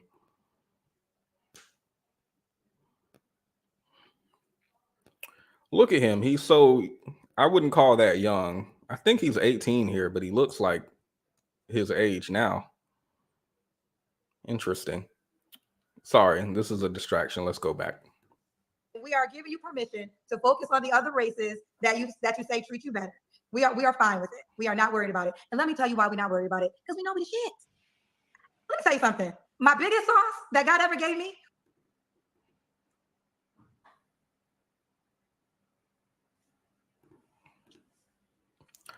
I'm not feeling Xfinity today. I'm not feeling Comcast today.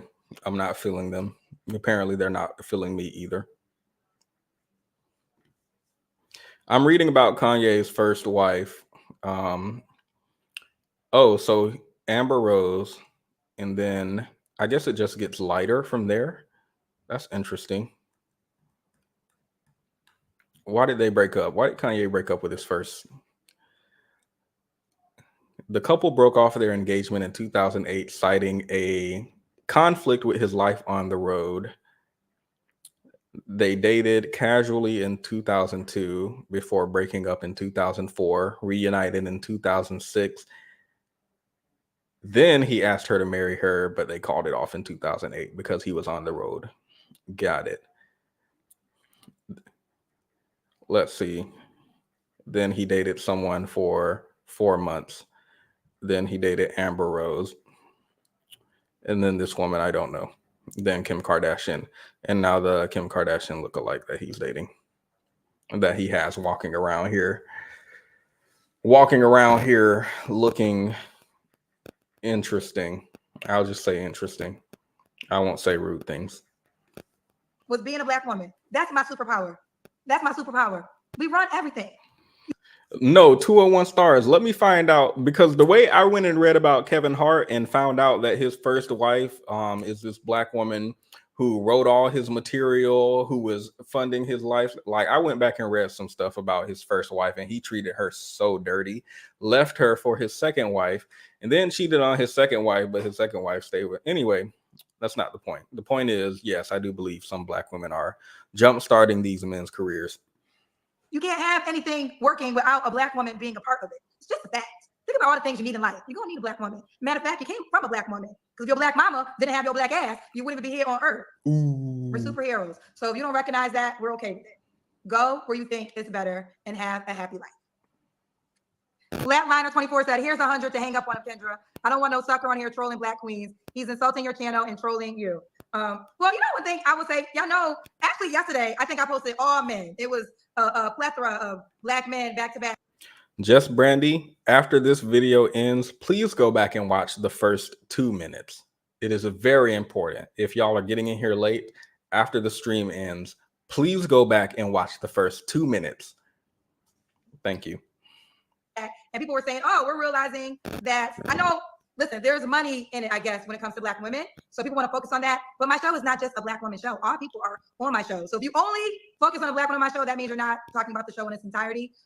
They're saying that he's still recording child. Let him get his money, child. He said he's a YouTuber. He probably got rent due. You know, times get hard when rent can't get due. So he needs Black, like I said. What did I say? Nothing survives without Black women support. So if I'm quite sure he is recording my show because he needs a Black woman to get his bills paid. Point taken. Point taken. Point taken. Yes, you need Black women to pay your bills, because without me, you would be homeless. I know, honey. I know. You are my community service project for the week. I ain't mad at you, boo. I ain't mad at you, boo. Get your light bill paid. Get your, I don't know, whatever bill paid. I know you can't survive without a Black woman. So that's my thank you to you. Ciao.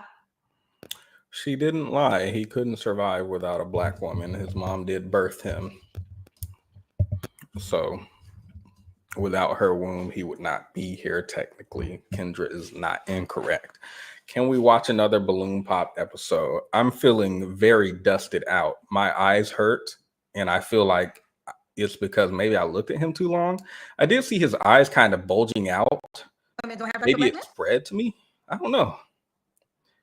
What do you guys think? I don't know. I don't think they're bulging out. Yeah, maybe it spread. I don't know if it can be transmitted through the internet, but if it can, that's very impressive. Anywho, I'm feeling very dusted out right now, combined with the fact that I told y'all about the Hinge experience, and I don't know why Hinge is so disrespectful, but Hinge is like tiring to be on in a way that surpasses even Tinder, which I don't understand. In a way that surpasses, dare I say, it surpasses Black. No, I don't think so, but it's up there. The fact that I had to think about whether or not Hinge is better or worse than Black should say something about Hinge. Should say something about Hinge. Welcome, Cynthia. Are you here to tell us about your experience with dating apps? Hey, Petty. I don't know about my experience with dating apps. Hold on for a minute. I Okay. got to turn off my YouTube playback. Even though it's on my phone, you would think it would just automatically stop playing. But No problem. I don't get on dating apps. I'm more of like, when it comes to dating, I'm more of like a traditionalist. I don't believe in being on dating apps and swiping left and right. And no, a man just needs to pursue me if he wants to date me. So I don't really do dating apps. You haven't tried any? I've tried maybe Tinder for like 2 minutes and then got bored with it. I mean, back in the day, I tried Plenty of Fish, and it was a bunch of Got it. it wasn't black men. That most of the time the men who pursue me are not black. They're like white and Asian. And so there was a bunch of weirdos on Plenty of Fish and actually on Tinder. So I was like, yeah, this is just not for me. And it wasn't they weren't being rude, but you haven't tried black? No, I have not. But you've heard about it. I've heard about it. I have. Oh, you know what I find though? What? I find that usually the websites that have like black in the title, they attract a lot of white people. Like if people don't remember, you might be a little too young to remember it, but Black Planet. No, Black Planet. No, I never heard of it. Yeah, Black Planet was before MySpace. It was one of like the first black social media sites. I mean, it died out fairly early. But sites like that usually have a ton of white people on it. Usually it felt like mostly white people. Thank you. Because the first question I had on black, like the first thing I had to get off my chest, why are there white people? Why are there white people on black? It doesn't make sense because for me, it's giving like slave auction. Why are you here picking out your favorite colored person? That doesn't sit right with me personally, but live, love, laugh, right? I'm single, bitter, but I'm sure that you're actually here to talk about Kendra G and the sir who came onto her panel and said that black women are being beat out by Brazilian women and other countries. Yeah, I didn't catch that part of it because when I typed in there, that's when I first came into your chat, because I saw it on there and I was like, oh, okay, this looks interesting. Let me see what Petty has to say about this. But briefly looking at that man, his energy is saying he has a vendetta against black women because he wants their attention and he's not getting the attention from the black women that he wants to get attention from. That's what his energy is saying to me. He seems very bitter, actually, even though all on Instagram I'm being called bitter as we speak. Apparently I'm being called bitter because I made a comment on a picture with Tabitha Brown and her husband, and apparently it wasn't socially acceptable. So now I'm being called bitter, mad, and hurt. They won't tell me what I'm bitter, mad, and hurt about, but they just keep telling me I'm bitter. So apparently I need to get into therapy, although I'm already in therapy. And apparently somebody hurt me. Apparently somebody hurt me too. They want to know who hurt me. I told them a black man, which is like the same people who are going around hurting multiple different women of different races. But when you start pointing towards the black man, that's when people get silent. But for anybody in the chat, if y'all want to know who hurt me, a black man did. What are y'all prepared to do about it? Chat, you are being asked the question. Please answer. What was the post and what was the comment? So let me that's why I was gonna tag you in it, because I wanted to see what you had to say about it. I tagged my sister in it too. I tagged Onyx in it. She got on it too. I'm not familiar with her, but I know that she apparently is a provider and a protector. Her husband, not so much. Oh, okay. She's Onyx. Yeah, Onyx is not married. So Onyx isn't married. Oh no, not Onyx. Tabitha Brown. Oh yeah, no. So there was a picture of Tabitha Brown, and it had her and her husband on it, and they said that they're celebrating 21 years of marriage and 26 years being together, 21 years of marriage. And I simply made a factual statement on there, and I said marriages will last as long as the woman is willing to tolerate the disloyalty and philandering ways of the husband. And apparently that makes me bitter and hurt and angry and single. Apparently I'm single too because I made that statement. So it has like hundreds of comments on it. People are like really mad apparently. I'm looking for it. They said it's on the Shade Room. Yeah, it could be on the Shade Room. I didn't know which one it was on. I was going to tag you in it though. Well, I will be looking for that tag.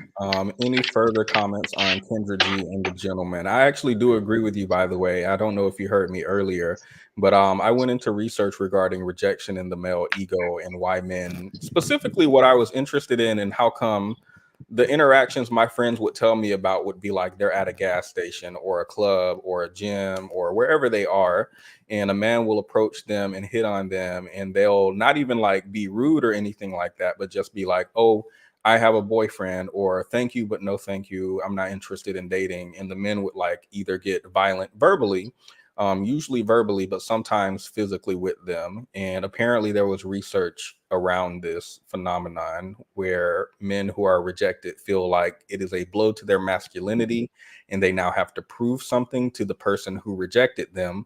I related this to this passport bro specifically because he, like a lot of passport bros, I feel like keeps saying that women overseas are better, Latin women, Asian women, or whoever are better. Ain't that Dusty Austin? Ain't that Dust Ball? Is that Austin, the one that they said got, I think Brazil kicked him out or something like that for being super dusty in their country? They didn't want the trail of dust. Him. I looked that up and it looks like him, yes.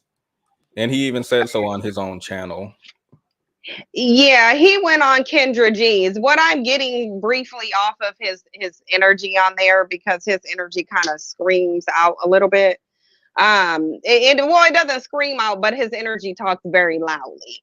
And what his energy was saying to me is the black women that I want don't want me. They don't pay attention to me. So I want to go on this troll tour to try and make black women feel like they're missing out on something that they're really not missing out on. He wants black women to see value in him, and he's not getting that. So he had the problem. It was written all over his face. I don't see how Kendra G didn't already see what was up. Because if she's asking you what type of woman do you like, and you go into a diatribe about black women, I mean, it's quite clear that you jumped on there so that you can have a larger audience and that you can vent your grievances about black women. But have you seen Kendra G's show generally? It feels it's the Walmart Great Value show. It's the Equate version of a dating show. It doesn't feel like what he came up and said is uncommon on her show at all. So who's to say she didn't think this was just a random average black man jumping on her channel, not one who had a vendetta, although the fact that something like this occurs frequently could speak to something, right? Yeah. Well, here's the thing though. I've seen some episodes, very few of them, because to be honest, I don't really do dating shows like that. I don't really watch Instagram or YouTube dating shows. No, I've only seen one video of that and I thought it was trash. Generally, I don't watch dating shows. Like, it's even hard for me to watch Ready to Love or Love at First Sight and things like that. Like, people keep asking me to watch Ready to Love. Even my sister, she said it would give me a lot of content. But it's just hard for me to watch dating shows and watch black women pander to men who don't really prefer them, because I don't really understand the mindset. And so, yeah, I wouldn't watch Kendra G anyway. Hers is too low budget. She's too male identified. She's too biased. Her bias is way too visible. She doesn't think black women should have any standards, but she kind of coddles white women and black men on there. And so I just there's from what I've seen, there's just no need for me to tune into Kendra G's dating show. Like, it's just too low budget, But to be honest. don't we all watch Jerry Springer or Maury from time to time? Not because it's a genuinely good show to watch, but because we want to see the mess. Well, Jerry Springer and Maury show was more entertaining than Kendra G's show. Kendra G's show is not entertaining to me. I actually think it's quite boring. You have just a bunch of bandits on there looking for black women to exploit, and throwback white women looking for black men to pick up the pieces that white men don't want. That's basically what you see on there. And you can go to Walmart to see that, really. I don't need to see it on Instagram. I can go walk into any Walmart and you will see the people who would be on Kendra G's dating show. So nothing like No Love is Blind, The Ultimatum. No, I haven't watched The Ultimatum. The only love I only start watching Love is Blind. That's the one on Netflix, right? That had Clay and that black girl, AD on it, right?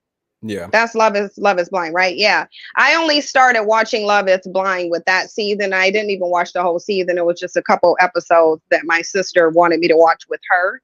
But generally I don't date them, because especially not black ones, because it just, can we just have a little conversation real quick, Petti? Of course. Okay, let me just vent real quickly, because look, listen, what really bothers me is black women pandering for men that they know don't prefer them. That bothers me greatly. AD and Clay are that black woman and black man from Love is Blind? Yeah, they are. They're from Love is Blind. Oh, I didn't like her storyline. Yeah, she was so, and she's one of the, like, her mentality, even though a lot of people criticized her, I didn't like the way they overly sexualized her based on her body, but I think we know that's an everyday occurrence for black women. But what really bothered me, even with AD, is that you could tell that her self-esteem would be dependent on a man's validation.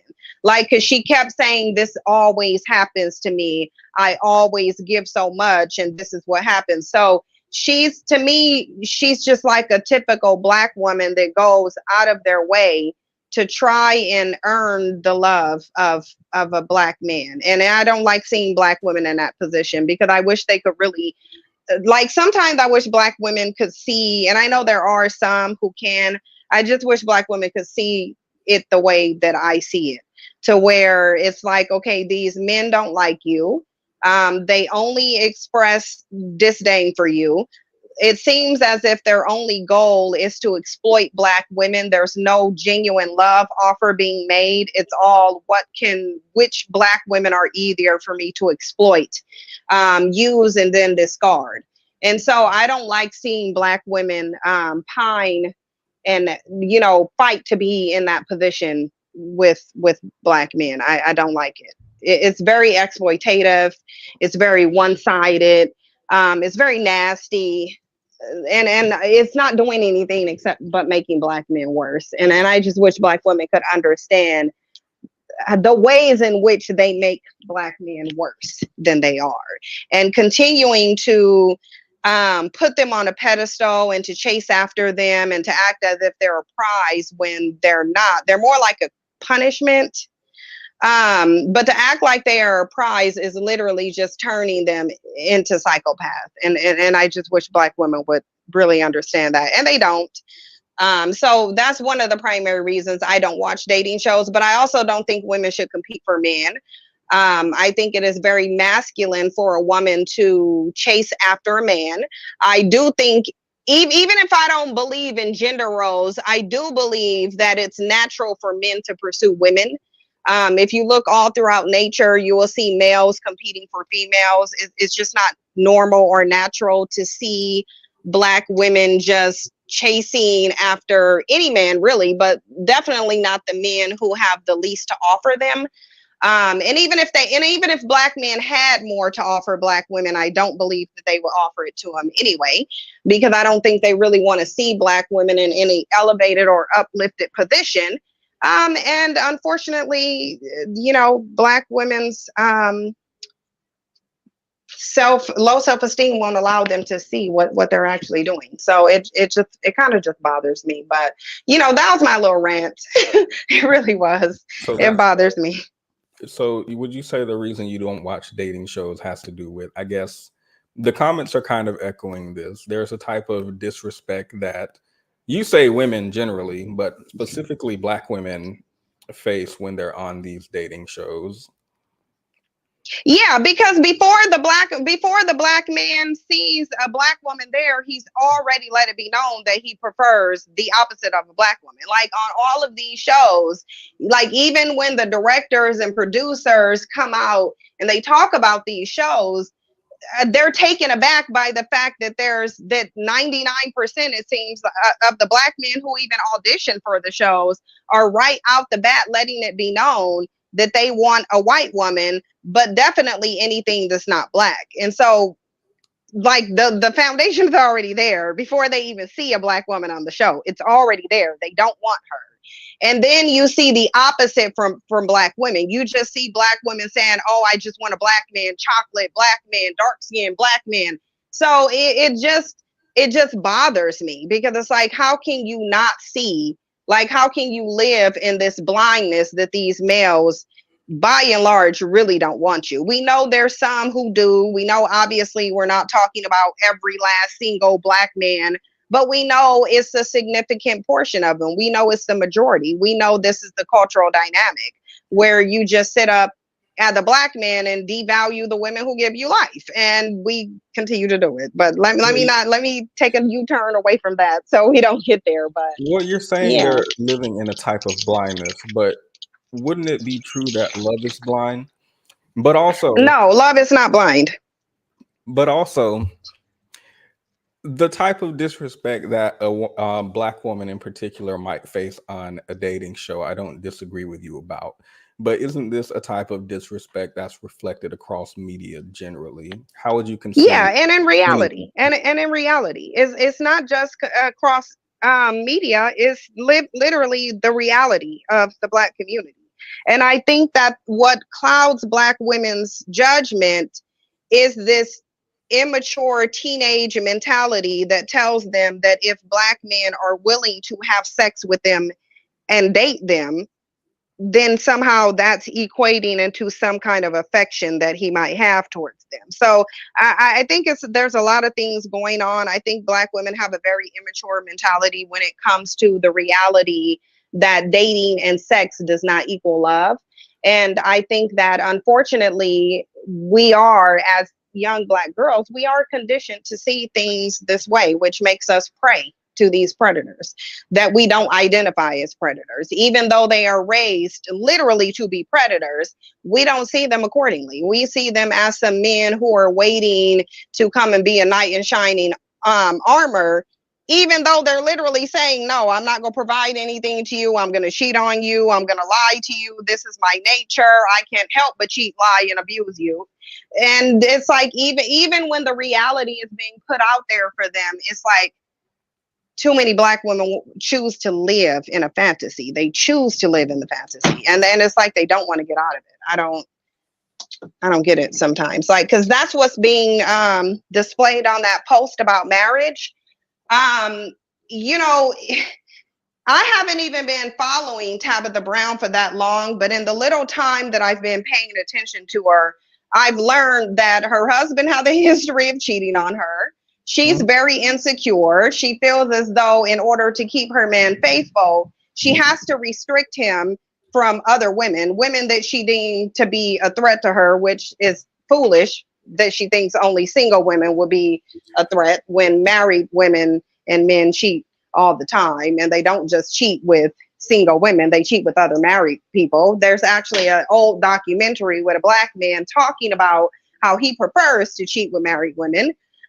So I don't know why she would think that a single woman is her only threat, but this is the mentality of a lot of Black women. Tabitha Brown is no exception.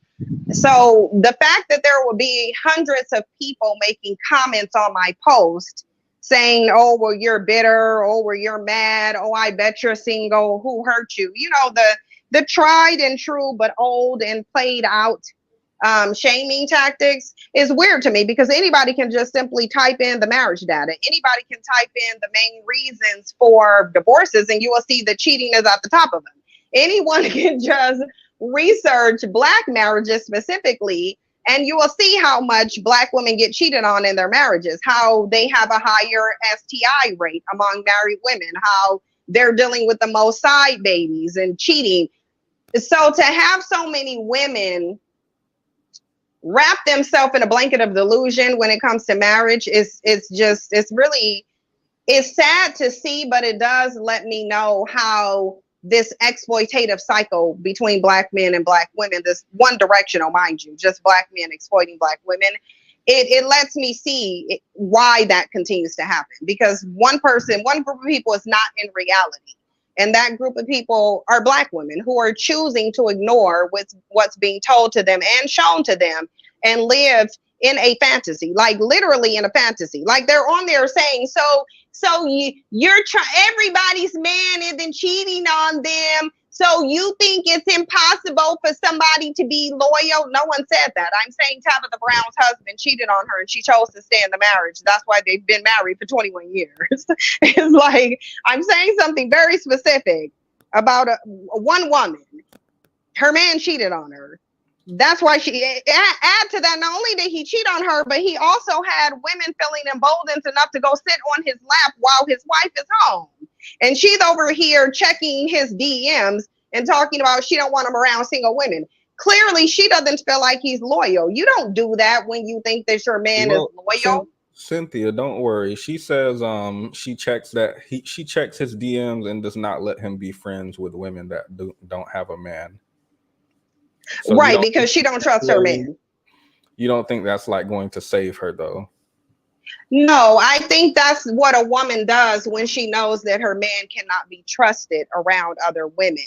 And because she wants to put marriage on a high horse and married women, a lot of Black women do. So they don't want to acknowledge that a lot of these married men are cheating on their wives with other married women, because they want to put married women on a pedestal. And you can't put married women on a pedestal and acknowledge that, yes, married men cheat with married women too. You have to act like it's a single women issue, because single women are the problem. Single women can't get a man. Single women are desperate. Single women are mad. There's something wrong with single women. So therefore, you have to keep your man away from them, because if you don't, all these single women are going to rush out and go for your husband, obviously. It just is what it is.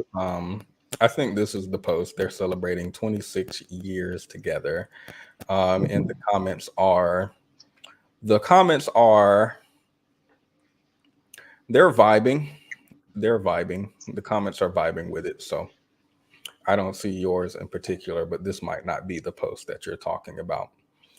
I'll tell you what mine is on. Give me 1 second. Let me jump on in.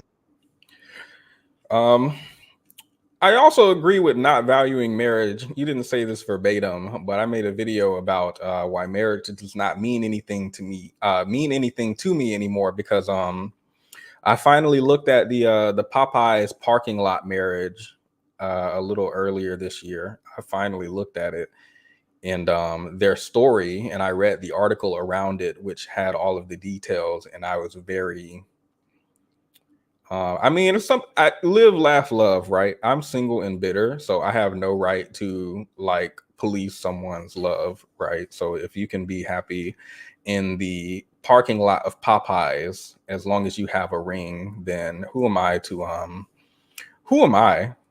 come in and ruin your lovely marriage in the parking lot? Also, the reality is the shaming tactics are foolish, because statistically married women are not happy. So to try and act like somebody wants to be enlisted in the miserable married mules club is really comical to me, because that's essentially what they are. Based on the data, these are miserably married mules who are funding the lives of their cheating husbands. And this is usually when they're Black, because the marriage data also says that Black wives are the providers in their home. So it's literally a group of women who are paying to have a husband, and the husband is still making them miserable. And if you're going to pay to have something, you should at least, married women would be better off buying a cat that will be more loyal to them than the men that whose lives they're funding. Not buy a cat and die alone. You I said got a earlier, cat. She's a kitten. Her name is Sasha. What kind of cat? She's a tabby. You know the ones who look like little tigers? They're brown and they got black tiger stripes. Not tabby kitten heels popped up when I. Did you think tabby kitten heels? Oh, I'm actually about to take her to B's house so that she can play with B's cat. B got a male cat, and so now that they're done with him trying to bite her and hit her with his paw, now they can actually play together. They were cuddled up on the chair together yesterday, but she's a lot younger than him. She's like 10 weeks, and he's like 10 months. I didn't know that this breed was named a tabby, but I have a tabby named Noodle. I found her under my porch when I was like 6. I still have. Oh, Noodle is such a cute name. Yeah, she's Sasha, and she has a fat belly. She has the little fat baby belly. She's over here purring right now. She wants me to put her down, but I'm not going to put her down because I have to take her to V's house. So you said earlier, I'll let it end with this so we don't go on too long. You said earlier, you don't believe in gender roles. What do you mean by that? I said, even if. Well, you saw it here first, folks. Cynthia D dropped off when it got too hot. Prince Petti comes with the debate skills and people can't compete, so they run away. You saw it here first. You can clip it, zip it, pop it, put it in the Discord. We have Cynthia G running away from the debate. Welcome back, Cynthia. Nothing but the good words. Sorry, Sasha obviously didn't want me to be on the live because she took her paw and clicked off. So Cat's always touching a computer. Yeah, she did. But no, even if I don't believe in gender roles, which to an extent I do believe in some of them, but I've never had a relationship where the man has the wherewithal to follow his gender role, especially not the provider one, because one thing that you do sacrifice if you date most Black men is that they're not going to have the income that you have as a Black woman. Now, I don't know why in a patriarchal system, I don't know why, but yeah, I do to an extent believe in them. So when you say you don't believe them, based on the description you just gave, it sounds more like you acknowledge that men don't follow theirs. So is it more that you don't believe in them, or you just see that people are not actually following them, so it's not as useful as a label? Well, I don't believe it's only the woman's role to cook and clean. I believe that anybody can clean, anybody can care for children. Both parents should be equally raising children. But I do recognize and acknowledge that people think those are women's roles, and they think the man's role is to provide and protect, even though these bandits can't even provide for or protect themselves. Stop it. We're going to the car. Why are you squirming? Why? Mm-hmm. And Sasha does not want to submit, just so y'all know. She doesn't want to be submissive. She doesn't want to be fit and friendly and feminine. She has a fat belly. So she's definitely not fit. And she's definitely not submissive because she's trying to claw her way out of my arms. And last night she was biting my feet while I was trying to sleep. So she's definitely not submissive. The modern female, it translates even across.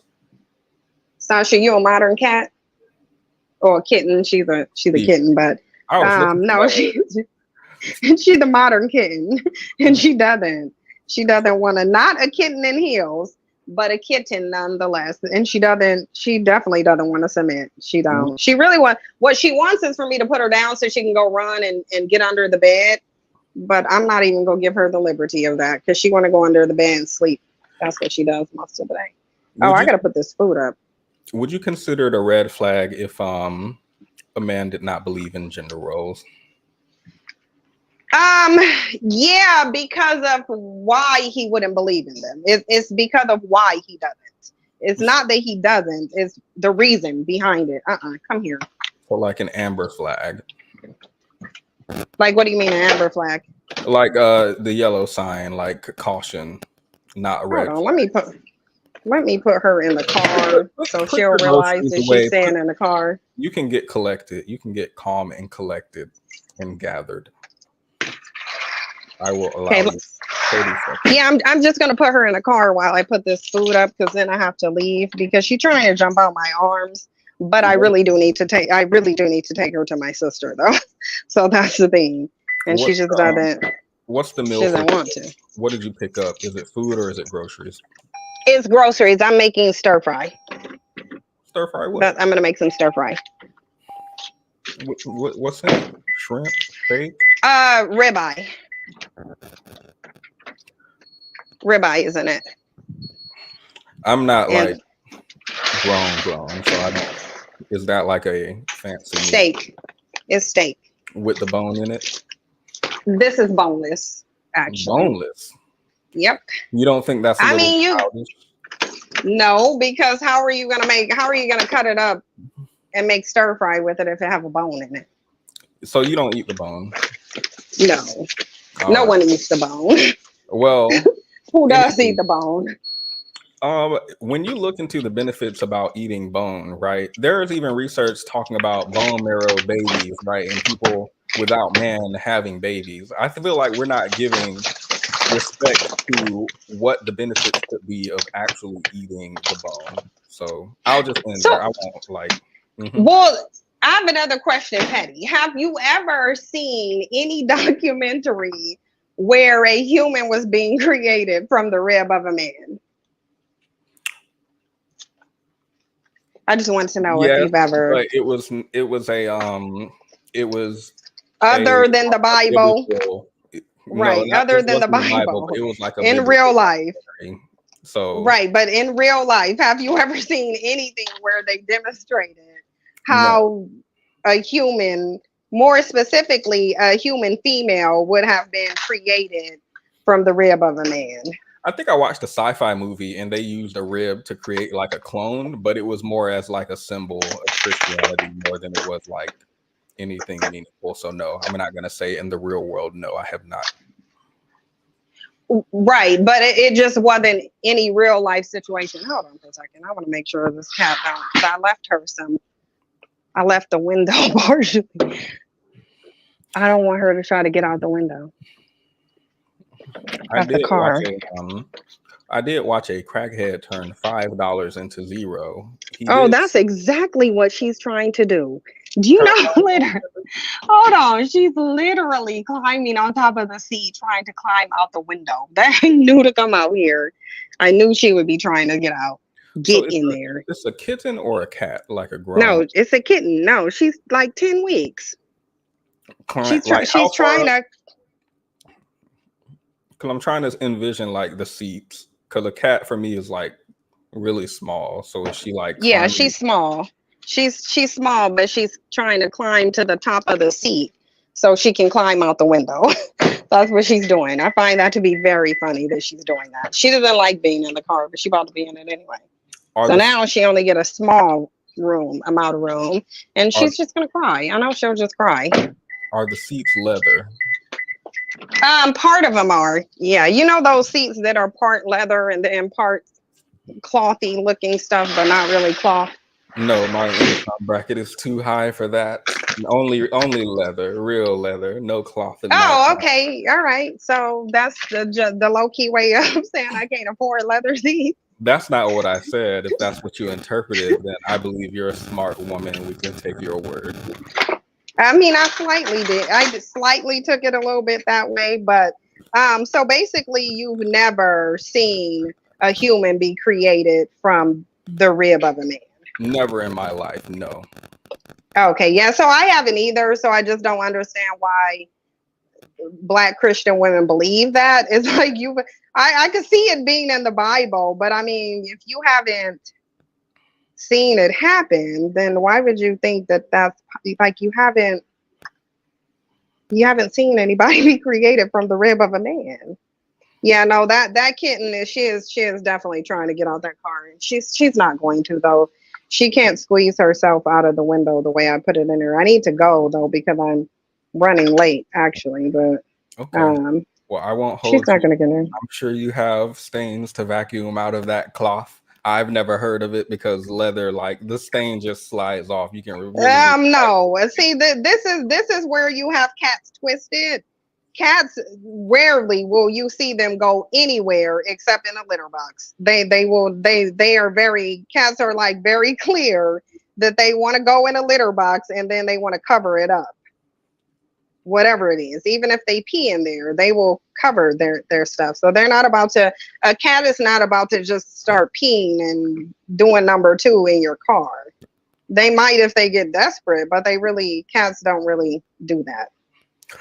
Jacqueline says, pleasant surprise to see Sin. I didn't know she comes on here. Oh yeah, Cynthia comes and joins me like every Monday at 7 p.m. Eastern Standard Time. So if you'd like to see Sin, you can just hop over here on the PrincePetti channel, 7 p.m. Eastern Standard Time on Mondays, because Cynthia is literally like always here every single week. Yeah, I do come over here. Sometimes I'll just be cloud watching, but sometimes I get in the chat too. That's interesting. We don't talk about anything over here. We are just over here watching all types of Pop the Balloon, all types of what did we read last week? We were reading about the bone marrow babies, the Popeyes marriage. We looked at. I still haven't found out the name of that documentary on Netflix, but it is on there. They did say you can take women's bone marrow and create a baby with just 2 women, or with just one woman. I'm gonna have to find out what it is. I canceled my Netflix, but I'll go on there and search for it, and then I'll see what the name of it is and let you know. There is a documentary on there though. How you don't need a man to create a child. Women would only be able to create female children, but they can still create children without men. The research I read, I think it did say they can only create female children, but mine wasn't about bone marrow. I'm not sure if the bone marrow is something that's happening or being developed or something they say is feasible. I'm not sure, but what I was reading was about parthenogenesis. Hold on for a second. I don't know why my YouTube keeps starting. This is what happens when you have cloth seats. It says something about your life and what you can afford. Some people can afford Verizon and some people can afford Boost Mobile. And I don't make fun of anyone, no matter what part of their journey they're in. We all have a life to live, and like we don't judge people based off of their finances. I don't have a car actually, but if I had one, like it would be super cool and fast and like expensive. I mean, definitely not like the bike that I ride outside. It would like be super cooler than that. But anywho, I was reading about parthenogenesis. So I completely forgot what was in that research. It was really, really, really heavy, really thick, and really scientific. I haven't found like an article to summarize it.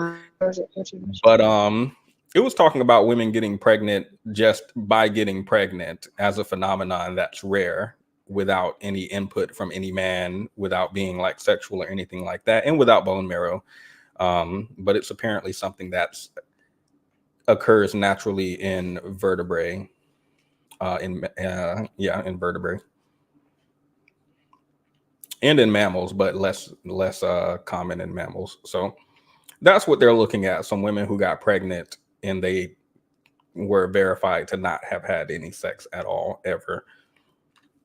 I have not looked into bone marrow, but with that being said, it is 9:04 p.m. Eastern Standard Time. I do have a long day of janitoring tomorrow, so I will give you this time to say your final words.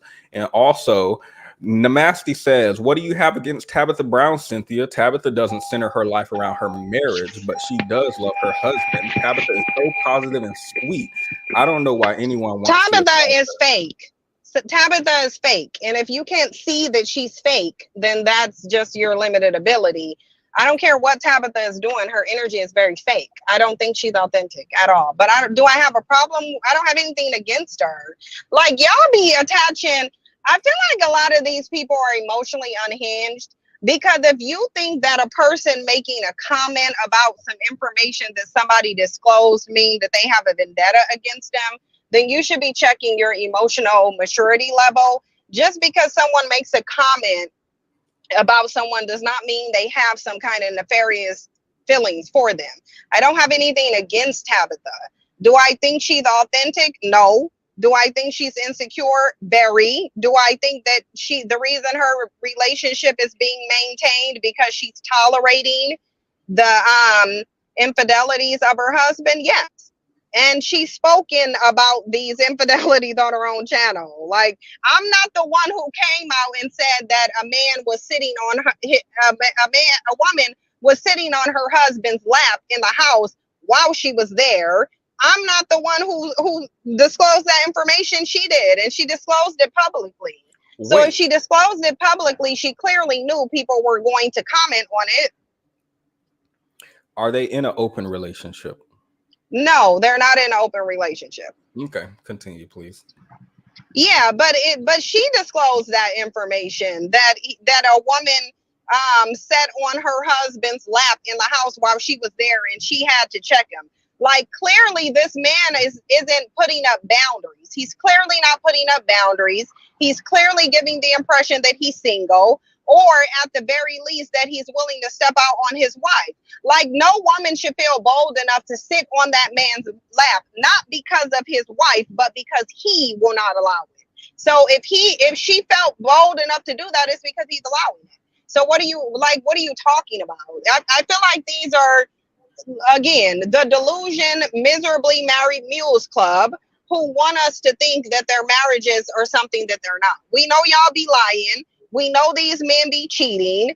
So it's like, knock it off. Just say that you will prefer to be married, so it doesn't matter whether he's cheating or not. And a lot of women are coming out there and saying, look, cheating isn't a deal breaker. And they're saying it because they're not going to leave anyway. It's not a deal breaker. I'm reading an article on her and how she signed this multi-million-dollar deal from her work, and her husband quit his job. No, she retired her husband. Excuse me. She retired her husband and allowed him to quit his job, right? And the idea of somebody in the house that you pay for sitting on somebody's lap in front of you is wild to me. That's all. Like crazy. No, like further. Crazy. Because if that happened, if I'm married and that happened, I'm rearranging furniture in there. My issue ain't the woman. My issue is the man who allowed her to do that. The man that I married, who made a commitment to me, who owes me loyalty. She doesn't. So my issue is not going to be to a strange woman that I don't know from a can of paint. It's going to be with this man who made vows to me and then decided to break them. Did she propose or did he? I don't know. She seemed like the proposing type, though.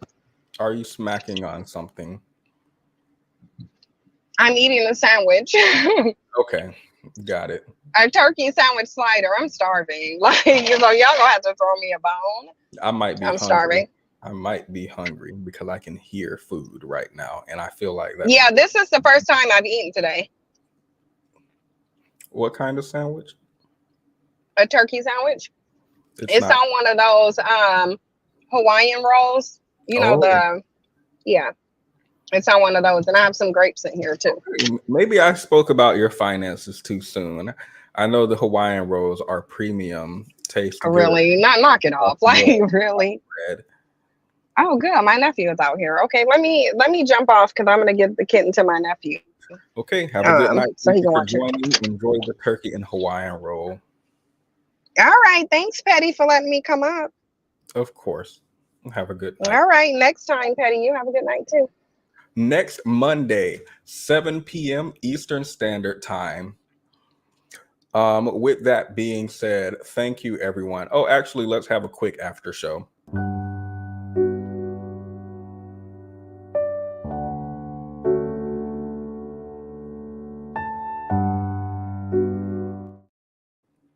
So, as you guys know from the last video, and I did apologize for this, but I'll apologize again.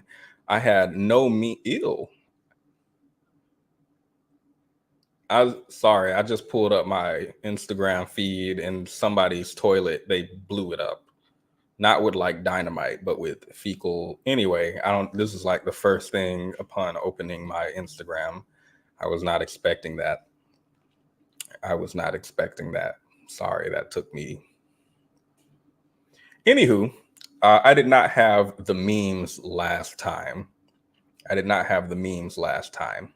But fortunately for you all, I have memes today. I didn't realize this because TikTok was not serving me memes recently.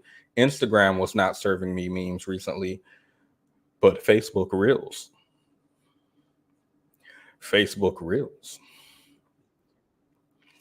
Let's get two memes in here. I feel like we can squeeze two in. Let's do it.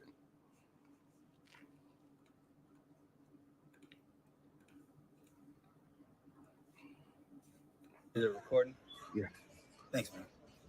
Today, I'm gonna bust a nut on camera. Oh, here you go. Huh?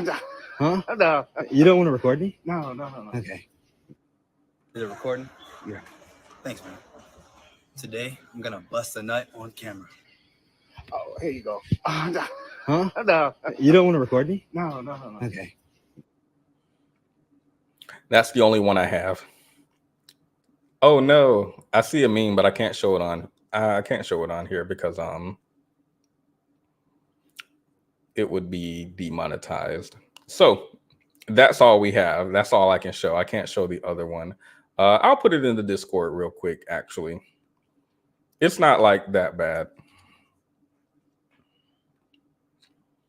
There. I put it in the Discord because I can't show it on here. The Discord is open, by the way. There should be a link in the description on every video, but I'll put a link in the chat in case you guys didn't know. My dryer is beeping. My TikTok is prince.petti. Probably. Hold up. My TikTok content is not related to anything at all that I do on here. I do have to give this warning for anyone who goes to my TikTok, YouTube Shorts, Instagram. It is completely unrelated to anything that I do on YouTube at all. So if you're going there and you're thinking I'm about to be like a loud and proud Black feminist theory promoting person, it is not that. It is all degeneracy on there. So just like if you're going there and you're like, oh my God, I'm gonna see Prince Petty talk about passport bros and like looking at the research around passport bros, that's not what's happening over there. It is complete degeneracy. Don't go there unless you watch Maury or Jerry Springer or whatever that show was that Cynthia mentioned. So with that being said, yes, it is Prince Petty, I think. Thank you everyone for watching. Be sure to leave a like on the video if you haven't already. Be sure to subscribe if you're not already. Let's actually get into our shaming session real quick. I almost forgot our shaming session. That's so crazy. I almost forget it every single time. So I'm just going to pull up how many of you are currently subscribed and how many of you are not. 66% of you are subscribed. 33% of you are not. There are about 200 people in here. That means of those 200, 65-ish are not subscribed. To those 65 people, the link is there. Explain.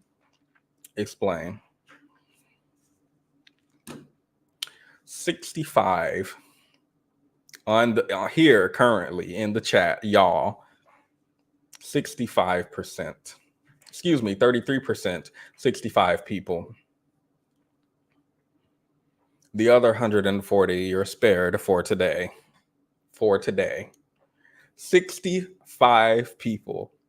Come outside. I just want to talk. All friendly. We not gonna jump you. Yes, you missed the Kendra G part. Unfortunately, all you got was like banter. Oh, and be sure after this stream ends to go back and watch the first 2 minutes of the stream. I had a question for you guys, but you guys weren't there. It is very important that you watch the first 2 minutes specifically, because I have questions about something I saw on TikTok and I think y'all need to explain. So if you're not subscribed, subscribe if because 33.8% of you guys are not. And it's the same. Well, this is more. It's usually 25%, but it's usually the same 25% of people. But that same 25% of people comes to every single live stream, but they don't subscribe. So I have questions. I just have questions. I'm not angry. I'm not upset. I just have questions.